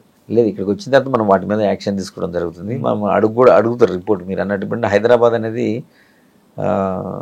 ఎప్పుడు అప్రతిహతంగా పెరిగిపోతుంది సిటీ అనేది. మనకి సైబరాబాద్ కనెక్షన్ ఫర్ ఎగ్జాంపుల్ మనకి జూబ్లీస్ నుంచి ఇప్పుడు కేబుల్ బ్రిడ్జ్ వచ్చిన తర్వాత మెజారిటీ వెహికల్స్ మనకి అటు వెళ్తున్నాయి. ఇది కనెక్టివిటీ సైబరాబాద్కి హైదరాబాద్కి. మీరు అన్నట్టు హైదరాబాద్లో క్రక్స్ ఇదే, ఈ 4 PS లిమిట్సే. ఏది ఎస్ఆర్ నగర్ కానీ జూబ్లీ కానీ పంజాగుట్ట. అంటే విఐపి మూవ్మెంట్. మన ప్రైమ్ మినిస్టర్ గారు వచ్చినా ఇటే వస్తారు, రాజ్భవన్కి వస్తారు, ప్రెసిడెంట్ గారు వచ్చినా ఇక్కడికి వచ్చారు. నేను ఇవన్నీ చేసిన బందోబస్తులు మేము. తర్వాత సీఎం గారిది రెగ్యులర్గా మూవ్మెంట్ ఉంటుంది, గవర్నర్ గారు ఉంటుంది. అవి కాక కూడా వేరే స్టేట్ సీఎంస్ కూడా వస్తారు రిగార్డింగ్ హాస్పిటల్స్ వాటి మీద. మీరు అన్నట్టు హబ్ ఇది, చాలా హబ్, చాలా ఇంపార్టెంట్. ఇక్కడ కూడా ఎప్పుడు మనం స్టాఫ్ని అప్రమత్తం వస్తాం మేము. ఈ సిగ్నల్స్ కూడా మనం మీరు అన్నట్టు స్టాప్ లైన్స్, తర్వాత ఈ ఓవర్ స్పీడింగ్, తర్వాత సిగ్నల్ జంపింగ్, వీటన్నిటి మీద కూడా మనం రెగ్యులర్గా వాచ్ పెడుతున్నాం, ఫైన్స్ వేస్తున్నాం. పబ్లిక్ కూడా అవేర్నెస్ కొన్ని ప్రోగ్రామ్స్ మనం కండక్ట్ చేయడం జరుగుతుంది. దాంతో మనకి ఈ విఐపి మూమెంట్స్లో కూడా అప్పటి లెక్క పాత రోజుల లెక్క మనం ఆపుతాం. ఈ సీఎం గారు వచ్చిన తర్వాత స్పెసిఫిక్గా సిపి గారు చెప్పడం జరిగింది, విఐపీస్ ఎవరు కూడా అంటే అంతకుముందు మొత్తం కంప్లీట్ ఆపేది. అట్లా కాకుండా ఇప్పుడు సెమీ గ్రీన్ చేస్తున్నాం. కొన్ని వెహికల్స్ ఉంటూనే ఉంటాయి వాళ్ళ రూట్లో కూడా. అచ్చా. ఇది ఓన్లీ ఈవెన్ సీఎం గారు కూడా స్వయంగా చెప్పడం జరిగింది, ఇది సెమీ గ్రీన్లో వెళ్తాం, నేను నా గురించి ట్రాఫిక్ ఆపొద్దు అనేది వచ్చింది. అందుకని మినిమైజ్ చేసి మనం 1.5 minutes 2 minutes కంటే ఎక్కడ కూడా ఎవరిని కూడా రిస్ట్రిక్ట్ చేయలేదు. ఆపోజిట్లో కూడా ట్రాఫిక్ నడుపుతున్నాం. మీరు అబ్జర్వ్ చేశారు ఇప్పుడు, ఎందుకంటే అంతకుముందు విఐపి వస్తుందంటే ఆపోజిట్ కూడా ఆపేది సీఎం గారు. ఇప్పుడు జూబ్లీస్ లో సీఎం గారు పాస్ అయ్యారు అనుకోండి, ఇంత ముందు ఏముండదు, జూబ్లీస్ పాస్ అయితే పంజగుట్ట క్రాస్ అయ్యే వరకు, టైల్ పంజగుట్ట వచ్చే వరకు ట్రాఫిక్ ఆపేది. ఇప్పుడు ఎక్కడ ఆపుతున్నారు, ఎన్ని కిలోమీటర్ ఆపుతారు, ఎన్ని కిలోమీటర్ దానికి ఓపెన్ చేస్తారు? ఫర్ ఎగ్జాంపుల్ మనం సీఎం గారు జూబ్లీ చెక్ పోస్ట్ పాస్ అయ్యారు. ఎగ్జాక్ట్లీ నేను అదే చెప్పబోతాను మీకు. సీఎం గారు అక్కడ లెఫ్ట్ అయింది అనుకోండి, ఇక్కడ జూబ్లీస్ లో రెసిడెన్స్ దగ్గర అక్కడ కేబుల్ బ్రిడ్జ్ ఉంటుంది, దాన్ని ఆపుతాం. జస్ట్ ఆయన 45 జంక్షన్ ర్యాంకులను అది రిలీజ్ చేసేస్తాం. అతను 45 జంక్షన్ నుంచి సీఎం సార్ కాన్వాయ్ మనం ఫర్ ఎగ్జాంపుల్ చెక్ పోస్ట్ వచ్చింది అనుకో, ఆ 45 రిలీజ్ చేస్తాం బ్యాక్ ఏమంటే జస్ట్ చెక్ పోస్ట్ నుంచి అతను ఎన్టీఆర్ భవన్ రాంగులనే కాన్వాయ్ మేము మళ్ళీ ఇది ఇక్కడ ఎన్టీఆర్ భవన్ రాకముందు పంజగుట్ట వరకు ఆపుతారా, ఎన్టీఆర్ భవన్ వరకు ఆపుతారా? ఎన్టీఆర్ భవన్ వరకు అంటే ఒక్కొక్క జంక్షన్ ఆపుతున్నాం. 4-5 జంక్షన్ ఎగ్జాక్ట్ 4-5 జంక్షన్లు నాకు తెలిసి ఒక 10-15 నిమిషాలు ఆపేదా. ఇప్పుడు నాట్ 1.5 minutes 2 minutes అంతే, అది కూడా జంక్షన్ టు జంక్షన్. సేమ్ గారు కూడా కోఆపరేట్ చేస్తున్నారు బాగా, ఎందుకంటే ప్రజలు బాగా ఇబ్బంది పడుతున్నారు. దీన్ని ఆపటం వల్ల మినిమైజ్ చేయాలి. అవసరమైతే నేను ట్రాఫిక్ లో కూడా పోతాను ఒక్కోసారి. సార్ మమ్మల్ని ఎప్పుడైనా ట్రాఫిక్ లో వెహికల్స్ వచ్చినా కానీ సీఎం గారు అది ఇప్పుడు ఉదయం 8 గంటలకు డ్యూటీ ఎక్కారు మీ వాళ్ళు. అసలు ట్రాఫిక్ పోలీస్ అనేది ఫేస్ ఆఫ్ పోలీస్, ఫస్ట్ మన అక్కడ నుంచి స్టార్ట్ అవుతుంది. మిగతా లా అండ్ ఆర్డర్ అనేది సెకండరీ ఉంటారు. Face of police and traffic. అటువంటి ట్రాఫిక్ వాళ్ళకి మీ మెన్ గురించి పొద్దున్న డ్యూటీకి మధ్యాహ్నం 8 hours దాటిన తర్వాత 8 hours దిగిపోవడానికి ఉంటుంది. వాళ్ళు ఒక్కొక్కసారి 12 గంటలు చేస్తారు, 14 గంటలకు చేసే రోజులు కనిపిస్తాయి. వాళ్ళకి ఫస్ట్ వచ్చినప్పుడు ఉన్నంత బలం క్రమేపీ తగ్గుతుంది. ఏ మనిషికైనా తగ్గుతుంది, అందులో వాళ్ళకి ఇంకా ఎక్కువ తగ్గుతుంది. రకరకాల హారన్లు, రకరకాల వ్యక్తులు, రకరకాల మనుషులు, ఆర్గ్యుమెంట్స్. వాళ్ళు ఆ స్టేజ్కి వచ్చిన తర్వాత ఏదో ఒక వ్యక్తి చిన్న తప్పు చేశాడు అనుకోండి, వెంటనే వాళ్ళకి ఛార్జ్ మేము ఇవ్వడం ఎంతవరకు న్యాయం అంటారు? అంటే ఇప్పుడు మనకి ఏంటంటే ఇప్పుడు మిగతా ఇప్పుడు అదే చెప్తున్నాను. ఇప్పుడు లా అండ్ ఆర్డర్లో ఉన్నది అనుకోండి, టైమింగ్స్ ఏమి ఉండదు. ఏదైనా ఇష్యూ అయితే ఇమీడియట్గా ఎనీ టైం రావాల్సింది. ఇక్కడ మన ట్రాఫిక్ ఏంటంటే మీరు అన్నట్టు కొంత సిపి గారు అది ఆలోచన చేసుకొని వాళ్ళకి ప్రభుత్వాన్ని కన్విన్స్ చేసి 30% శాలరీ కూడా వాళ్ళకి ఎక్కువ. మార్నింగ్ 8 to 2 o'clock ఉంటుంది వాళ్ళకి డ్యూటీ. తర్వాత వాళ్ళు దిగి వెళ్ళినంటే నెక్స్ట్ డే 2 o'clock అవుతుంది, అంటే మధ్యలో రెస్ట్ కూడా దొరుకుతుంది వాళ్ళకి. కాబట్టి ఏంటంటే ప్రజలకి లాభం చేకూర్చాలంటే వాళ్ళకి రెస్ట్ కూడా చూసుకుంటా మనము సిగ్నల్స్ మీదే ఎక్కువ డిపెండ్ అవుతుంది. Signals functioning important. వీళ్ళు చేసుకుంటుంటారు. ఒకవేళ వీళ్ళున్నాక మనం దానికి తగ్గట్టు మనం అంబరిలాస్ ఈసీపీ గారు ఆలోచన అంబరిలాస్ కూడా కొన్ని ఎరెక్ట్ చేయడం జరిగింది. ఏదైనా కావాలని కూడా దాంట్లో కూర్చొని కరెక్ట్ సార్. మీరు ఎంత చేసినా మంచినీళ్ళు, వాటర్, సమ్మర్లో అయితే వాటర్ బాటిల్ ఇస్తారు, గ్లూకోన్ బాటిల్ ఇస్తారు, బటర్ మిల్క్ కూడా ఇస్తారు, అన్నీ ఇస్తారు. కానీ ఉదయం 8 గంటలకు వచ్చినప్పుడు అంత ఓపిక్గా ఉన్న ఆయన క్రమేపీ తగ్గుతుంది. ఏ మనిషికి తగ్గుతుంది. ఆ టైంలో వచ్చి ఒక ప్రతి వెహికల్ కూడా ఆపితే ఆర్గ్యుమెంట్ ఎక్కువ ఉంటుంది. ఆర్గ్యుమెంట్లో ఎక్కడో కొంచెం బరస్ట్ అవుతారు. అది పట్టుకొని వెంటనే ఛార్జ్ మెమో ఇస్తే వాళ్ళ మొరాలిటీ దెబ్బతింటది కదా. ఛార్జ్ మెమో ఏమి ఇయ్యరు, అంటే కంప్లైంట్ చేస్తే దాంట్లో ఇంటెన్సిటీ చూస్తాం మనం. అతను యాక్సిడెంటల్గా అనడా లేకపోతే వేరే విధంగా బిహేవ్ చేసిండా, ఆ ఇద్దరు సందర్భాన్ని మనం విచారణ చేయమంటారు మమ్మల్ని కూడా. అట్లా ఉన్నప్పుడే మనం ఫెరోషియస్గా ఉన్న వాళ్ళనే మనం యాక్షన్ తీసుకుంటాం. కానీ ఏదో మీరు అన్నట్టు కొంచెం అలసిపోయి కావాలని ఇంటెన్షనల్గా ఇబ్బంది పెట్టకుండా యాక్సిడెంటల్గా అయినప్పుడు మనం కూడా సాఫ్ట్గా తీసుకుంటాం. వచ్చిన వ్యక్తి ప్రతి వెహికల్ కూడా ఆపగానే ముందు ఆర్గ్యుమెంట్ చేస్తాడు కదా, తప్పు ఒప్పుకొని మాట్లాడు, నీ పేరేం పేరు, నువ్వు ఏ పోస్ట్, నీకు ట్రాన్స్ఫర్ చేస్తా, ఇన్ని రకాలుగా అన్ని ఇరిటేషన్ తెప్పిస్తాడు. పోలీస్ అన్నప్పుడు పేషెన్స్. మీకు ఇటువంటి సంఘటనలు ఎదురయ్యా? జరుగుతుంది. ఆర్గ్యుమెంట్ చేస్తారు. చేసినప్పుడు మేము ఎప్పుడు చెప్తాం, మా స్టాఫ్ కూడా ఎప్పుడు కూడా స్మైలింగ్ ఫేస్ తోటి ఆన్సర్ చేయండి. వాళ్ళు మనకు శత్రువులు కాదు కదా, వాళ్ళు వైలేటర్స్, వాళ్ళు నేరస్తులు కాదు. మా సిపి సార్ పైన చెప్తాడు, నేను కూడా చెప్తా. వాళ్ళంతా రూల్స్ వైలేట్ చేస్తున్నారు, but they are not offenders. బేసికల్ గా మనం ఆ కోణంలో వాళ్ళని చూడాలి. ఎవరైతే ఆర్గ్యుమెంట్ చేసే వాళ్ళు దే ఆర్ నాట్ అఫెండర్స్, నేరస్తులు కాదు. మీకు ఈ వర్డ్ అర్థమై ఉంటుంది. వాళ్ళు ఓన్లీ వైలేటర్స్. వైలేట్ చేస్తున్నారు కాబట్టి వాళ్ళని మనం ఎడ్యుకేట్ చేయాలి. మీరు కొంచెం సాఫ్ట్ కార్నర్ వెళ్తారు. వైలేటర్స్ కాదు, వాళ్ళు ఎఫెండర్స్ కాదు, ఓన్లీ వైలేటర్స్. ఇవాళ వైలేటర్ రేపు ఎఫెండర్ అవుతాడు కదా. అయితే అట్లాంటి దాంట్లో మనం కేసు రిజిస్టర్ చేపిస్తాం, మనం దేశంపై కంప్లైంట్ లాడ్జ్ చేపిస్తాం. అన్నెసెసరీగా మనం ఫిజికల్గా ఎవరైనా అటాక్ చేసి, ఫర్ ఎగ్జాంపుల్ మీరు డ్రంక్ అండ్ డ్రైవ్ ఉంటుంది, పోలీస్ మేజర్గా మోర్ ఇంపార్టెంట్. డ్రంక్ అండ్ డ్రైవ్లో కూడా కొంతమంది మీరు అన్నట్టు ఆ కోణంలో బాగా ఇబ్బంది పడతారు, హై లెవెల్ పోతారు. పోయినప్పుడు అందుకనే మాకు అందరు కూడా కెమెరాస్ ఉంటాయి, బాడీ ఓన్ కెమెరాస్ ఉంటాయి, అందులో రికార్డ్ అవుతుంది ప్రతిదీ. ఎగ్జామిన్ చేస్తాం. అతను తాగి దిగిపోయిన తర్వాత అతనికి తెలిసిపోతుంది అంత. అప్పుడు కొద్దిసేపు సార్ ఒక సంగతి చెప్పండి, ముందు తాగినప్పుడు ఆవేశం నుండి తాగిన తర్వాత దిగిపోయిన తర్వాత ఎలా మాట్లాడు అంటే పేరు రివీల్ చేయకుండా చెప్పండి ఒకటి. నేను చూసిన పెద్ద పెద్ద వాళ్ళు కూడా మంచి, నేను రీసెంట్గా ఒక డాక్టర్ చూసిన, అతను డాక్టరే 31st అప్పుడు దొరికిండు. డ్రంక్ అండ్ డ్రైవ్లో దొరుకుతాడు. డ్రంక్ అండ్ డ్రైవ్ మీరు అన్నిటికంటే డేంజర్, అంటే మీరు ఇంతకుముందు కూడా మాట్లాడుకున్నాం మనం, అన్నిటికంటే డేంజర్ డ్రంక్ అండ్ డ్రైవ్. ఎందుకంటే అతను డ్రంక్ చేసిన తర్వాత అతనికి పని చేయదు, అంటే కొంచెం అదొక స్టేటస్లో పోతాడు. అప్పుడు డ్రైవ్ చేస్తే ఇప్పుడు నా పిల్లలు ఉండొచ్చు, మీ పిల్లలు ఉండొచ్చు, మన కుటుంబ సభ్యులు ఇంకెవరైనా కావచ్చు, వాళ్ళు ఏం చేయని తప్పుకి ఇతను చేసిన ర్యాష్ డ్రైవింగ్ తోటి బలైపోతే ఒక లైఫ్ పోతుంది. మనిషి ఇంకేదైనా మనం తెచ్చేది కానీ లైఫ్ అనేది తెచ్చేయలేము. అందుకనే ప్రభుత్వాలు కూడా ఆలోచించి డ్రంక్ అండ్ డ్రైవ్ సీరియస్ స్ట్రిక్ట్గా ఇంప్లిమెంట్ చేస్తున్నారు. కాబట్టి నేను చెప్తున్నా, చదువుకున్న వాళ్ళు, ఎడ్యుకేటెడ్, అంతా నాలెడ్జ్ ఉన్న వాళ్ళు కూడా కొన్ని తప్పులు చేస్తుంటారు. అతను ఇట్లా చేస్తుంటారు కొంతమంది. ఏంటంటే అక్కడ దాకా డ్రైవింగ్ చేసుకుంటూ వస్తారు, వచ్చిన తర్వాత ఆ పోలీసు ఆడు చెక్ చేస్తుందంటే ఎమ్మటే వాళ్ళ వైఫ్ను కూర్చోబెడతారు దాగపోతే చేస్తారు. మేమేం చేస్తామంటే జనరల్గా వీళ్ళు ఏమనుకుంటారంటే ఇక్కడే చెక్ చేస్తున్నారు అనుకుంటారు, కానీ మేము సీక్రెట్ వెనక కూడా పెడతాం. మేము కొంతమంది పబ్లిక్లో కొంతమంది అక్కడ కెమెరా ఇచ్చి పెడతాం. అట్లా వచ్చి మా 100 మీటర్లకు అవతల పెడతాం. అది తెలియదు. అది అంటే నేను ఇంతకుముందు నక్సలిజం కూడా ఎక్స్పీరియన్స్ చెప్తాను కదా. అట్లా వెహికల్ చెకింగ్ చేసినప్పుడు మేము ఆ దూరంగా కూడా పెడతాం, వెనకాల కట్ ఆఫ్ అంటారు దాన్ని, ఆ కట్ ఆఫ్ లో కూడా పెడతాం. వీళ్ళకి అవేర్నెస్ ఉంటుంది కదా, వచ్చి టక ఆర్గ్యూ చేస్తాడు. అప్పుడే నేను నడపలేదు బండి, మా వైఫ్ నడిపింది, అట్లా జరిగింది. నిజంగా నా వైఫ్నే పెట్టింది పాపం. అట్లా ఒకటి కాదు, చాలా చూసి నేను. దొరికిన తర్వాత నేను నో సార్ నేను నడపలేదు అంటాడు. మనం బాబు మీరు డాక్టర్ గారు మీరు నడిపారు, ఎందుకు అబద్ధం ఆడతారంటే లేదు సార్ అంటాడు. వాళ్ళ పైన మా సుపీరియర్స్ కూడా కంప్లైంట్ చేస్తారు. వాళ్ళు కూడా మా వాళ్ళు ఏమైనా తప్పు పెట్టారని వాళ్ళకి డౌట్ ఉంటుంది. ఇవాళ రేపు టెక్నికల్ ఆధారాలు ఉన్నాయి. ఫర్ ఎగ్జాంపుల్ మనం ఏం చేస్తాం, సీసీ ఫుటేజ్ కలెక్ట్ చేస్తాం. ఇప్పుడు అతను జర్నీ ఎక్కడ స్టార్ట్ అవుతుంది, ఒక హోటల్ నుంచి స్టార్ట్ అవుతుంది. ఆ హోటల్ కూడా తెప్పించింది. ఆ హోటల్లో బండి స్టార్ట్ అయినప్పుడు ఎక్కుతాడు కదా వెహికల్, ఎక్కుతాడు. తర్వాత ఇక్కడ మారింది ఉంటుంది కదా, ఇక టెక్నికల్ గా కళ్ళ ముందు చూపించిన తర్వాత అప్పుడు దండం పెడతాడు. తప్పేంది సార్ అంటే మరి ఎందుకు జరిగిందేమో జరిగింది, మీరు వైలేట్ చేశారు, మీరు ఇంకా నేరం చేయలే, మీరు వైలేట్ చేశారు కదా.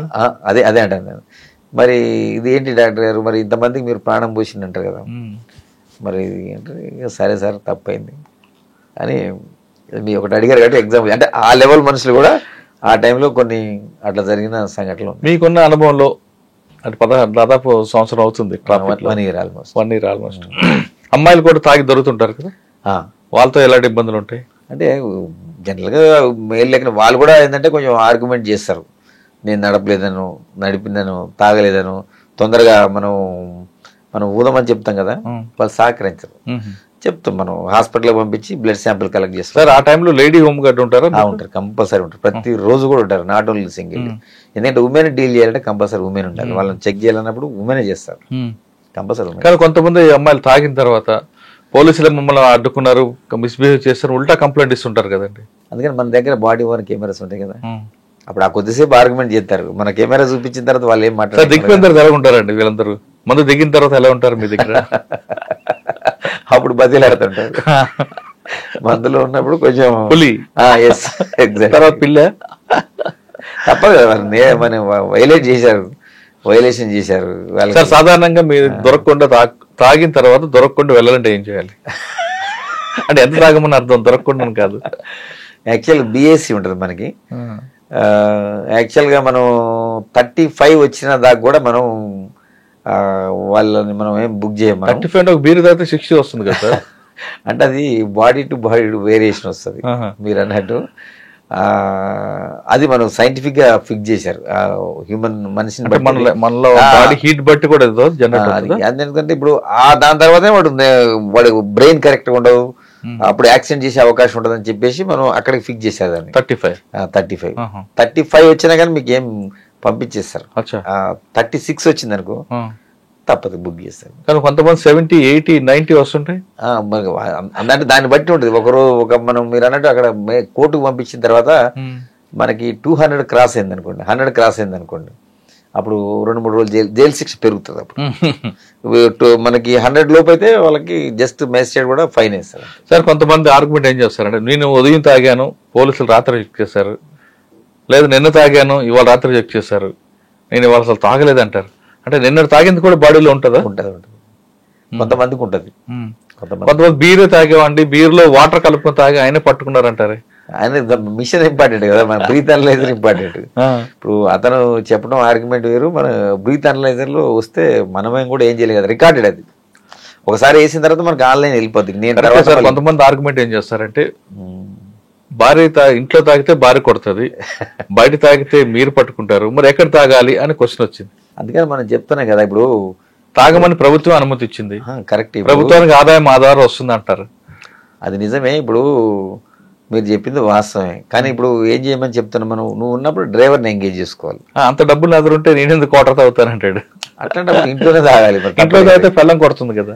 కరెక్ట్ గా అట్లా నేరం చేస్తే వేరే వాళ్ళు బలైపోతారు కదా, ప్రాణం పోతుంది కదా. మీరు అన్నది నిజమే. అది వాళ్ళు జనరల్ గా సరదా ఆర్గ్యుమెంట్ చేయడానికి పనికి వస్తుంది. అంటే సరదాని కాదండి, కొంతమంది ఆ రోజు మందు వేస్తేనే బాడీ పనిచేస్తుంది. అంటే రోజు కష్టపడి ఉంటాడు, అలసిపోయి ఉంటారు, తాగితే నిద్ర వస్తుందని కొంతమందికి దానికి అడిక్ట్ అయి ఉంటారు. అటువంటి వాళ్ళకి ఇది తప్పదు, వాళ్ళ ఇంటికి పోయి లేదు నడుచు కూడా పోవాలి కాదు.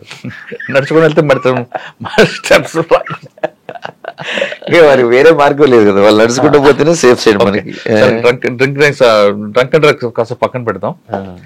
ట్రాఫిక్ వైలేటర్స్ కి ఒక్కొక్క కేసు గురించి చెప్తాను. సాధారణంగా 9 రకాలు ఉంటాయండి. హెల్మెట్ లేకుండా రోడ్డు మీదకి వస్తే ఒక ప్రమాదం జరిగింది అనుకోండి, ఆయన వరకే అది స్టిక్ అయి ఉంటుంది, ఎదుటి వ్యక్తికి ఇబ్బంది ఉంటుంది, అవునా? కానీ హెల్మెట్ పెట్టుకోవడం కూడా మస్ట్. హెల్మెట్ పెట్టుకోకపోవడం చనిపోయిన వాళ్ళ గురించి ఒక కేసు చెప్పండి. రీసెంట్గా మనం లైఫ్ స్టైల్ దగ్గర ఉన్నది, ఒక ఫాదరు ఒక డాటరు ఇద్దరు కూడా వస్తున్నారు. ఇది కాలేజీకి పంపించడం గురించి వస్తున్నారు వాళ్ళు. అతను హెల్మెట్ లేదు, ఆ అమ్మాయి కూడా హెల్మెట్ లేదు. వచ్చారు ఆ రోడ్డు మీద, మన లైఫ్ స్టైల్ అంటే బేగంపేట ఫ్లైఓవర్ నుంచి కింద దిగంగా పడిపోయారు. పడిపోయిన తర్వాత వెనక నుంచి వేరే 4 వీలర్ వచ్చింది, వాళ్ళకి తెలియదు కదా. ఇతను పడిపోయిన తర్వాత కింద పడిన తర్వాత అమ్మాయి అడ్డుపడ్డది, ఫాదర్ వచ్చి ఇటుపడ్డాడు. ఆ అమ్మాయి మీద నుంచి పోయింది అది వెహికల్. అందుకే నేను ఇచ్చే సలహా ఏంటంటే, నాట్ ఓన్లీ డ్రైవింగ్ చేసే కంటే పైలట్ రైడర్ కూడా పెట్టుకోవాలి కంపల్సరీ. పెట్టుకుంటే అన్నిటికంటే మన లైఫ్, మన బాడీలో ఇంపార్టెంట్ హెడ్. ఇప్పుడు అదే హెల్మెట్ పెట్టుకుని ఉన్నాను అనుకోండి, అట్లా బతికిన సంఘటనలు కూడా ఉన్నాయి, నేను చూసిన ప్రత్యక్షంగా. సింపుల్ ఇంజరీస్ అయితే మన లైఫ్ సేవ్ చేసుకోవచ్చు ఫస్ట్. కానీ కొంతమంది హెల్మెట్ పెట్టుకుంటే హెయిర్ పాడవుతుందని, హెయిర్ ఫాలింగ్ అవుతుందని, ఇటువంటి రీజన్స్తో పెట్టుకోరండి. హెల్మెట్ ఉందని ఉంటుంది, బండి డిక్కీలో ఉంటుంది, లేదా ఇంట్లో ఉంటుంది. అవును, కరెక్ట్, మీరు చెప్పింది వాస్తవం. ఈ మధ్య రీసెంట్ కొంతమంది డాక్టర్స్ కూడా చెప్పారు, నాకు తెలిసి కొంతమంది మన ఇంపార్టెంట్ డాక్టర్ చెప్పారు, అది తప్పు. అది హెల్మెట్ పెట్టుకోవడం వల్ల మనకి హెయిర్ ఫాల్ అనేది సైంటిఫికల్లీ నాట్ ట్రూ అని చెప్తున్నారు. దానికి మనం వేరే అది కారణంతో చెప్తున్నారు, అది సైంటిఫిక్ నాట్ ట్రూ అంటే. హెల్మెట్ కూడా వెహికల్ రోడ్డు మీదకి వచ్చిందంటే ఖచ్చితంగా హెల్మెట్ ఉండాలి, ఉంటేనే పైలట్ డ్రైవర్ ఇద్దరు కూడా. ఇద్దరు ఉంటేనే బెస్ట్ అది. Right sir. కానీ ఇక్కడ వరకు వెళ్తాం అని వస్తుంటారు, హెల్మెట్ అవసరం అంటారు. అదే ఇప్పుడు మన మనిషి జీవితమే క్షణభంగురం అంటారు. ఇప్పుడు ప్రమాదం ఎక్కడ పొంచిందో మనకు తెలియదు. అందుకని అందరికి నేను ఇచ్చే అడ్వైజ్ ఏంటంటే, ఇక అది రిస్క్. మీరు పెట్టుకోకుండా వస్తే ఏమైందంటే, లైఫ్ అయితే ఎవరు తెచ్చిరు, ఏదో ఫైన్ వేస్తారో అది వేరే విషయం, ఫైన్ పేమెంట్ చేస్తారు. ఫైన్ అనేది ఇంపార్టెంట్ కదన్న, ఎవరు లైఫ్కి వాళ్ళే ప్రొటెక్ట్. నీ మీద నీ కుటుంబ సభ్యులందరూ ఆధారపడి ఉంటారు, లేకపోతే మీ పేరెంట్స్ ఆధారపడి ఉంటారు నీ లైఫ్ గురించి. అందుకని లైఫ్ అనేది చాలా ఇంపార్టెంట్ కాబట్టి హెల్మెట్ పెట్టుకోవటం మస్ట్ అంటే వాళ్ళని వాళ్ళు రక్షించుకున్నట్టు అని నేను అనుకుంటాను. Okay sir. సెకండ్, హెల్మెట్లో ప్రమాదం, హెల్మెట్ పెట్టుకో ప్రమాదానికి ఆయన ఒకరే బాధ్యత అవుతాడు, లేదా ఆయన మీద కుటుంబం ఆధారపడి ఉంటుంది, ఆయన నష్టపడతారు. కానీ రాంగ్ రూట్లో రావడం వల్ల ఒక ప్రమాదం జరిగితే ఆయనకి ప్రమాదమే, కరెక్ట్ రూట్లో వస్తున్న ఆయనకి ప్రమాదం జరుగుతాయి. దీనికి సొల్యూషన్ ఏంటి? అందుకని మనం యాక్చువల్గా రాంగ్ రూట్లో వచ్చిన మా సిపి సార్ కూడా ఈ మధ్య సీరియస్గా పెట్టారు. వాళ్ళ వెహికల్ సీజ్ చేయండి, తర్వాత కొంచెం వాళ్ళ కౌన్సిలింగ్ చేయండి అని. ఎందుకంటే మీరు అన్నది చాలా వాస్తవం. అది మనం జూబ్లీ చెక్ పోస్ట్ 2-3 సార్లు అయినాయి సంఘటనలు అక్కడ ఎక్కువ సార్ అసలు. ఎగ్జాక్ట్లీ ఎన్టీఆర్ ట్రస్ట్ భవన్ నుంచి రాంగ్ రూట్లో వస్తుంది. ఎస్, అక్కడ చెక్ పోస్ట్ దగ్గర కొంతమంది ఏంటంటే వైలేట్ చేసి అది మీరు అన్నట్టు సిగ్నల్ జంపింగ్ ఒకటి రాంగ్ డైరెక్షన్ కూడా వస్తుంది. మేము స్పెషల్ డ్రైవ్ పెడతాం మేము అక్కడ. కారణం ఎందుకంటే అది ఇంపార్టెంట్ ఏరియా మీరు అన్నట్టు. అట్లా చాలా ప్లేస్లు ఉన్నారు. ఇక్కడ మనం 1/12 విరించి ఉన్నది, అక్కడ కూడా రాంగ్ సైడ్ వస్తాం. ఈ ప్లేస్లో మేము ఒక్కొక్క 1 వీక్ మా పైన ఆఫీసర్ చెప్పాక స్పెషల్ డ్రైవ్ చేపిస్తున్నాం. ఎందుకంటే అవేర్నెస్ మీడియాలో కూడా బాగా సహకరిస్తారు. ఇక్కడ అన్ని మీడియాలో కూడా మనం పబ్లిష్ చేయడం జరిగింది. చాలా కటింగ్స్ వచ్చినాయి, పబ్లిక్లో మెసేజ్ వెళ్ళిన. ఇప్పుడు మీరు అన్నది చాలా వాస్తవం. అది ఇప్పుడు అతను సిగ్నల్ జంప్ అయినప్పుడు ఏం చేస్తాడు, అది పడ్డ తర్వాత రెడ్ వచ్చిన తర్వాత పోవద్దు. పోవడం వల్ల ఏమవుతుంది, అవతల నుంచి వచ్చే వ్యక్తి అతను ఏం తప్పు చెప్పినా అతను కూడా బలవుతాడు. మీరు అన్నది నిజం. అది ఇప్పుడు అతను ప్రాణం తీసే హక్కు ఇతనికి ఎక్కడిది లేదు కదా. అందుకని ఇది మనం మీ మీడియా ద్వారా కూడా ఈ అవేర్నెస్ రావాలంటే మేము చెప్తాం. మీడియా కూడా చాలా కీలక పాత్ర పోషిస్తుంది ఈ విషయంలో. ఎందుకంటే అవేర్నెస్ తీసుకురావాలి ఈ ప్రజల్లో, కానీ తర్వాత పేరెంట్స్ కూడా అవేర్నెస్ తీసుకురావాలి. ఆ పిల్లలు ఇట్లా ర్యాష్గా ఇది రాంగ్ సైడ్ డ్రైవింగ్ కానీ ఇది కానీ చాలా అది మీరు చాలా స్పష్టంగా చెప్పారు ఇందాక. వాళ్ళకే కాదు, అనవసరంగా ఎదుటి వాళ్ళు ప్రాణం తీసేయడానికి ఇదవుతుంది. అందుకని మనం ఇంకా మనం తగ్గిస్తున్నాం. బట్ ఇంకా కూడా అందరు కూడా సమాజం, సొసైటీ, మీడియా అందరూ కూడా సహకరిస్తేనే అది మనం చాలా వరకు తగ్గించుకునే అవకాశం. Okay sir, number 4 triple driving. దానివల్ల మాకే నష్టం జరుగుతుంది, నీకేమిటి అని అడుగుతుంటారు. పడితే మేము పోతాం కదా, నీకెందుకు క్వశ్చన్ చేస్తూ మీరేం చెప్తారు? వాళ్ళకే ఇప్పుడు మనం ఏదైనా వెహికల్ మనకి డిజైన్ చేసినప్పుడు ఏంటంటే 2 వీలర్ అనేది ఇద్దరికి, అది నాట్ 3 పర్సన్స్. మనం వేగంగా పోయినప్పుడు లేదా ఏదైనా అనుకోకుండా ఒక ఇక్కడ రోడ్డు మీద గుంటలు ఉంటాయి, అట్లాంటప్పుడు ఏంటంటే ఆ ట్రిపుల్ రైడింగ్ పోయినప్పుడు అంటే వాడు ఆ బండి డిజైన్ చేసిన మోడలే వేరు. ఆ ట్రిపుల్ రైడింగ్ వల్ల దాని కెపాసిటీ కోల్పోతుంది ఆ వెహికల్. దాంతో ఏమైతే ఎక్కడైనా బండి పడిపోయి వాళ్ళ ప్రాణం పోయే అవకాశం ఉంటుంది. వాళ్ళకి అది తెలియదు. అది నేను ఆమె ఎక్స్పర్ట్ వేరు, ఆ బండి డిజైన్ చేసింది దాని గురించి. అంతకంటే ఎక్కువ ఉంటే ఆ బండి ఎక్కడైనా జరిగితే అది స్పీడ్లో కానీ లేకపోతే మనం టర్నింగ్లో కానీ కింద పడిపోయే అవకాశం ఉంటుంది. చాలా మందికి తెలియదు ఆ విషయం. అది మీ ద్వారా కూడా అందరికి చెప్పాలని కోరుకుంటాం. ఓకే సార్, ఇంకా జిగ్జాగ్ జర్నీ, రోడ్ ఖాళీగా ఉన్నా ఏదన్నా ఒక మంచి బైక్ దొరికిందంటే బైక్ వేసుకొని హెల్మెట్ లేకుండా ఒక అమ్మాయి వెనక్కి కూర్చోపెట్టుకుని జిగ్జాగ్ చేస్తారు. అందులో ఉన్న ఎంజాయ్మెంట్ వేరు అంటారు. అటువంటి వాళ్ళకి మీరు ఇచ్చే సమాధానం ఏంటి? అది మీకు తెలుసు, నాకు తెలుసు, అది తప్పు అంట నేను. ఎందుకంటే అట్లా జిగ్జాగ్ మన స్పీడ్గా పోవటం వల్ల వాళ్ళ ప్రాణంతో పాటు ఎదుటి వాళ్ళకు కూడా నష్టం చేసే అవకాశం ఉంటుంది. ఎదుటి వాళ్ళు వెళ్ళిపోతే నాకేంది, నేను బాగా వెళ్తున్నాను కదా అంటాడు. అట్లా కాదు కదా. ఎందుకంటే ఈ సమాజంలో ఇంకొకరిని చెప్పే హక్కు మనకి ఇవ్వలేదు. ఇప్పుడు మీరు మీ ప్రాణం తీసుకున్నా పర్వాలేదు, నన్ను మీ ప్రాణం కూడా కాపాడుకోవాలి. ఎందుకు అనవసరంగా మనకు దేవుడు ఇచ్చిండు, లైఫ్ ఇచ్చిండు, సొసైటీలో మీకు ఒక రోల్ ఇచ్చిండు. ఆ రోల్ నువ్వు పోషించుకోవాలా. నీ తల్లిదండ్రులు హ్యాపీ ఉండాలా, సొసైటీ హ్యాపీ ఉండాలా, మీరు కూడా హ్యాపీగానే ఉండాలి. అది ఉండాలంటే మరి మీరు ఇది తప్పదు, దాన్ని కంట్రోల్ చేసుకొని అట్లాంటి పిచ్చి పనులు చేయొద్దని నేను రిక్వెస్ట్ చేస్తున్నాను మీ ద్వారా కూడా. ఓకే, నెక్స్ట్ కార్ డ్రైవ్ తీసుకుందాం. సీట్ బెల్ట్ మస్ట్ అంటారు. సీట్ బెల్ట్ పెట్టుకుంటే షర్ట్ అని అయిపోతుంది, సీట్ బెల్ట్ పెట్టుకోరు. సీట్ బెల్ట్ పెట్టుకుంటే ఏ విధంగా ఉంటే, పెట్టుకోకపోతే జరిగే నష్టం ఏంటి? ఫర్ ఎగ్జాంపుల్ మీరు చాలా కేసులు చూశారు, నేను చూసిన ప్రత్యక్షంగా, మీడియా సోదరులు కూడా చాలాసార్లు అబ్జర్వ్ చేశారు. సీట్ బెల్ట్ పెట్టుకోవడం వల్ల ఏంటంటే మనం ఎప్పుడు చాలా మందికి లైఫ్ సేవింగ్ అయింది. ఫ్రాక్చర్లు కావచ్చు, వాటి ఫ్రాక్చర్లు అయితే మనం సర్జరీ చేసి ఇది చేసుకోవచ్చు. ఆ వెహికల్లోంచి విండోలోంచి బయటపడి చనిపోయిన సంఘటనలు ఉన్నాయి. అయ్యో, అదే సీట్ బెల్ట్ ఉంటే మనకి ఏంటంటే ప్రొటెక్షన్ ఎక్కువ ఉంటుంది.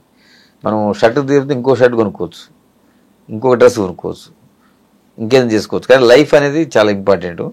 అందుకని ఏంటంటే మనం, నా సలహా ఏంటంటే, నా రిక్వెస్ట్ కూడా ఏంటంటే సీట్ బెల్ట్ కొనుక్కుంటే ఏదైనా ప్రమాదం అనుకోకుండా జరిగింది అనుకోండి ప్రమాదం, అప్పుడు మనం లైఫ్ సేవింగ్కి 90% అవకాశం. అంటే సైంటిఫిక్ బెలూన్స్ ఓపెన్ అవుతాయి. మీకు సీట్ బెల్ట్ పెట్టుకుంటే ఆటోమేటిక్ కనెక్టివ్ ఉంటుంది. లేదా అదర్వైజ్ టెక్నికల్గా అవి ఓపెన్ కావు. అది ఫ్రంట్ కూర్చున్న వాళ్ళకి. నేను బ్యాక్ కూర్చునే వాళ్ళకి కూడా చెప్తాను. నేను చాలా సంఘటనలో మనకి ఇలా మన సీట్ బెల్ట్ పెట్టుకున్న వాళ్ళు లైఫ్ సేవ్ కావటం జరిగింది. సార్ కొంతమంది కార్లకి బంపర్లు పెట్టుకుంటారు షో కోసం, కానీ బంపర్ గుద్దితే బండి డ్యామేజ్ కాదు, కానీ స్కానర్స్ పనిచేయడం వల్ల బెలూన్స్ ఓపెన్ అవ్వు. మరి పెట్టుకోమంటారా వద్దంటారా? అదే అట్లా బంపర్స్ పెట్టుకోవడం కరెక్ట్ కాదు. ఎందుకంటే మన వెహికల్ డిజైన్ చేసిందే ఇప్పుడు ఆర్టీఏ కానీ ప్రభుత్వం కానీ కొన్ని అప్రూవ్డ్ ఉంటాయి. ఇవన్నీ ఎక్స్ట్రా ఫిట్టింగ్స్ ఇవన్నీ పెట్టుకోవడం వల్ల ఏంటంటే ఎప్పుడన్నా జరగడం చిన్న చిన్న యాక్సిడెంట్లు అయినప్పుడు కూడా అవి తగలడం వల్ల కూడా ఎక్కువ స్పీడ్తో తగిలి ఎదుటి వాళ్ళకి ఎక్కువ ప్రమాదం జరిగే అవకాశం ఉంటుంది. కాబట్టి మనకి ఏదైతే వెహికల్ డిజైన్ చేశారో దాన్నే ఫాలో కావాలి ప్రతి ఒక్కళ్ళు. ఎందుకంటే ప్రమాదం జరిగినప్పుడు దాని ఇంటెన్సిటీ తెలుస్తుంది. ఓకే సార్, ఇంకా 2 వీలర్ కానీ 4 వీలర్ కానీ సెల్ ఫోన్ డ్రైవింగ్ దీనివల్ల ఎక్కువ అనార్థం ఉంటుంది అంటారా, లాభం ఉందంటారా? సెల్ ఫోన్ డ్రైవింగ్ అనేది చాలా డేంజర్, అన్నిటికంటే కూడా డేంజర్ అది. ఎందుకంటే అప్పుడు మనం 4 వీలర్లో పోతున్నాడు, మనం ఫోన్ మాట్లాడకుండా మన కాన్సన్ట్రేషన్ అంతా దెబ్బతింటుంది, డ్రైవింగ్ మీద ఉండదు, రోడ్డు మీద ఉంటుంది. ఎస్, రోడ్డు మీద ఉండదు. సడన్గా మనకు ఒక వెహికల్ వస్తుంది, ఆ వెహికల్ వచ్చినప్పుడు అప్పుడు ఏం యాక్షన్ తీసుకోవాలో బ్రెయిన్ పనిచేయదు. అది అంటే మన కాన్సన్ట్రేషన్ వేరే ఉన్నది. మనం డ్రైవింగ్ చేసేటప్పుడు ఎంతసేపు ఆల్వేస్ మనం డ్రైవింగ్ మీద కాన్సన్ట్రేషన్ ఉంటే అప్పుడు మనం సేఫ్ సైడ్ ఉంటాం, సేమ్ టైం ఎదుటిలో కూడా నష్టం జరగకుండా ఉంటుంది. సెల్ఫ్ డివైడర్ గుద్దుకున్న వాళ్ళు ఉంటారు, అవతల పోయి పడిన సంఘటనలు ఉన్నాయి. నేను మీ దాంతో పాటు ఇంకోటి కూడా చెప్తాను. నేను ఆ మధ్యకాలంలో మోస్ట్లీ కామారెడ్డి రూట్లో అనుకుంటా ఒక యాక్సిడెంట్ చూసాను స్పెసిఫిక్గా. అతను పాన్ పరాక్ తీసుకొని చింపుకొని టక్కన ఇట్లా నోట్లు వేసుకుంటాడు. ఆ టైంలో ఆ ఫ్రాక్షన్ ఆఫ్ సెకండ్లోనే పోయి వెహికల్ పోయి రోడ్డు దిగిపోయి కింద పడిపోయి చనిపోవడం జరిగింది. అంటే మనం చేసే చర్యలు కూడా చూడండి. కొన్ని ఫర్ ఎగ్జాంపుల్ పెద్ద సినిమా ఇట్లాంటి ఉన్నోళ్ళు కూడా చూసినాం. ఒక అతను డ్రైవింగ్ చేసుకుంటే వాటర్ బాటిల్ కోసం ఇట్లా వెనక వంగుతారు, వంగి తీసుకుంది. ఆ క్షణంలో కూడా జరిగిన యాక్సిడెంట్లు చనిపోయిన సంఘటనలు పెద్ద ఇంపార్టెంట్ వాళ్ళు చనిపోయారు. నేను పేరు రివీల్ చేయను. అంటే మనం డ్రైవింగ్ చేసేటప్పుడు ఇవన్నీ కూడా పరిగణలో తీసుకోవాలి. చాలామంది అంటే సరదా అనుకుంటారు, సరదా కాదు అది. మనం గమ్యం పోయేది ఎందుకు, మనకు కొన్ని విషయాలు పనులు ఉంటాయి కాబట్టి పోతుంటాం. కాబట్టి దాన్ని దృష్టిలో పెట్టుకొని మనం డ్రైవింగ్ చేయాలి, కానీ సరదా అనేది ఎప్పుడు మంచిది కాదు. ఎందుకంటే ఎవరికైనా మనతో పాటు ఎదుటోళ్ళకి కూడా ఇబ్బంది అవుతుంది. సార్, హైదరాబాద్లో ఎక్కువ ట్రాఫిక్ ఉంటుంది, జామ్లు అవుతుంటాయి సాధారణంగా. ఇదేది ఇంట్లో ఒక వెహికల్ డాష్ ఇచ్చాయనుకోండి, చిన్న ఇష్యూ అవుతుంది.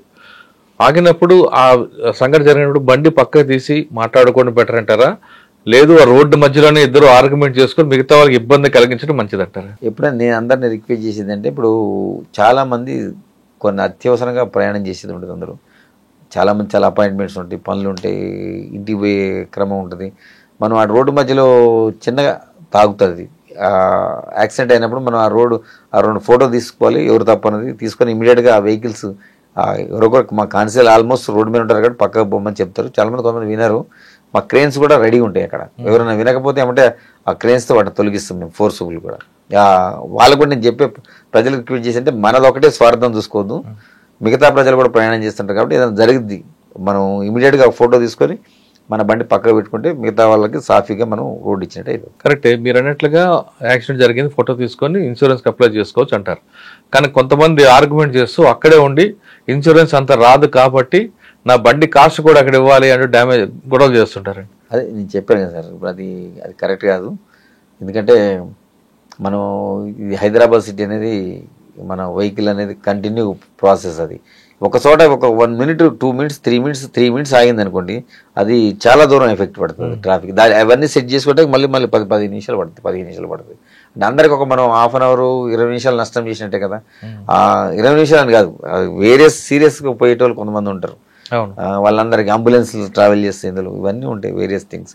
అందుకని దయచేసి ఎవరు కూడా అట్లా దాని గురించి పెట్టుకోవద్దు. మీకు ఇన్సూరెన్స్ ఎట్లా క్లెయిమ్ అవుతుంది, ఆటోమేటిక్ పోలీసు రాస్తారు, కేసు రాస్తారు.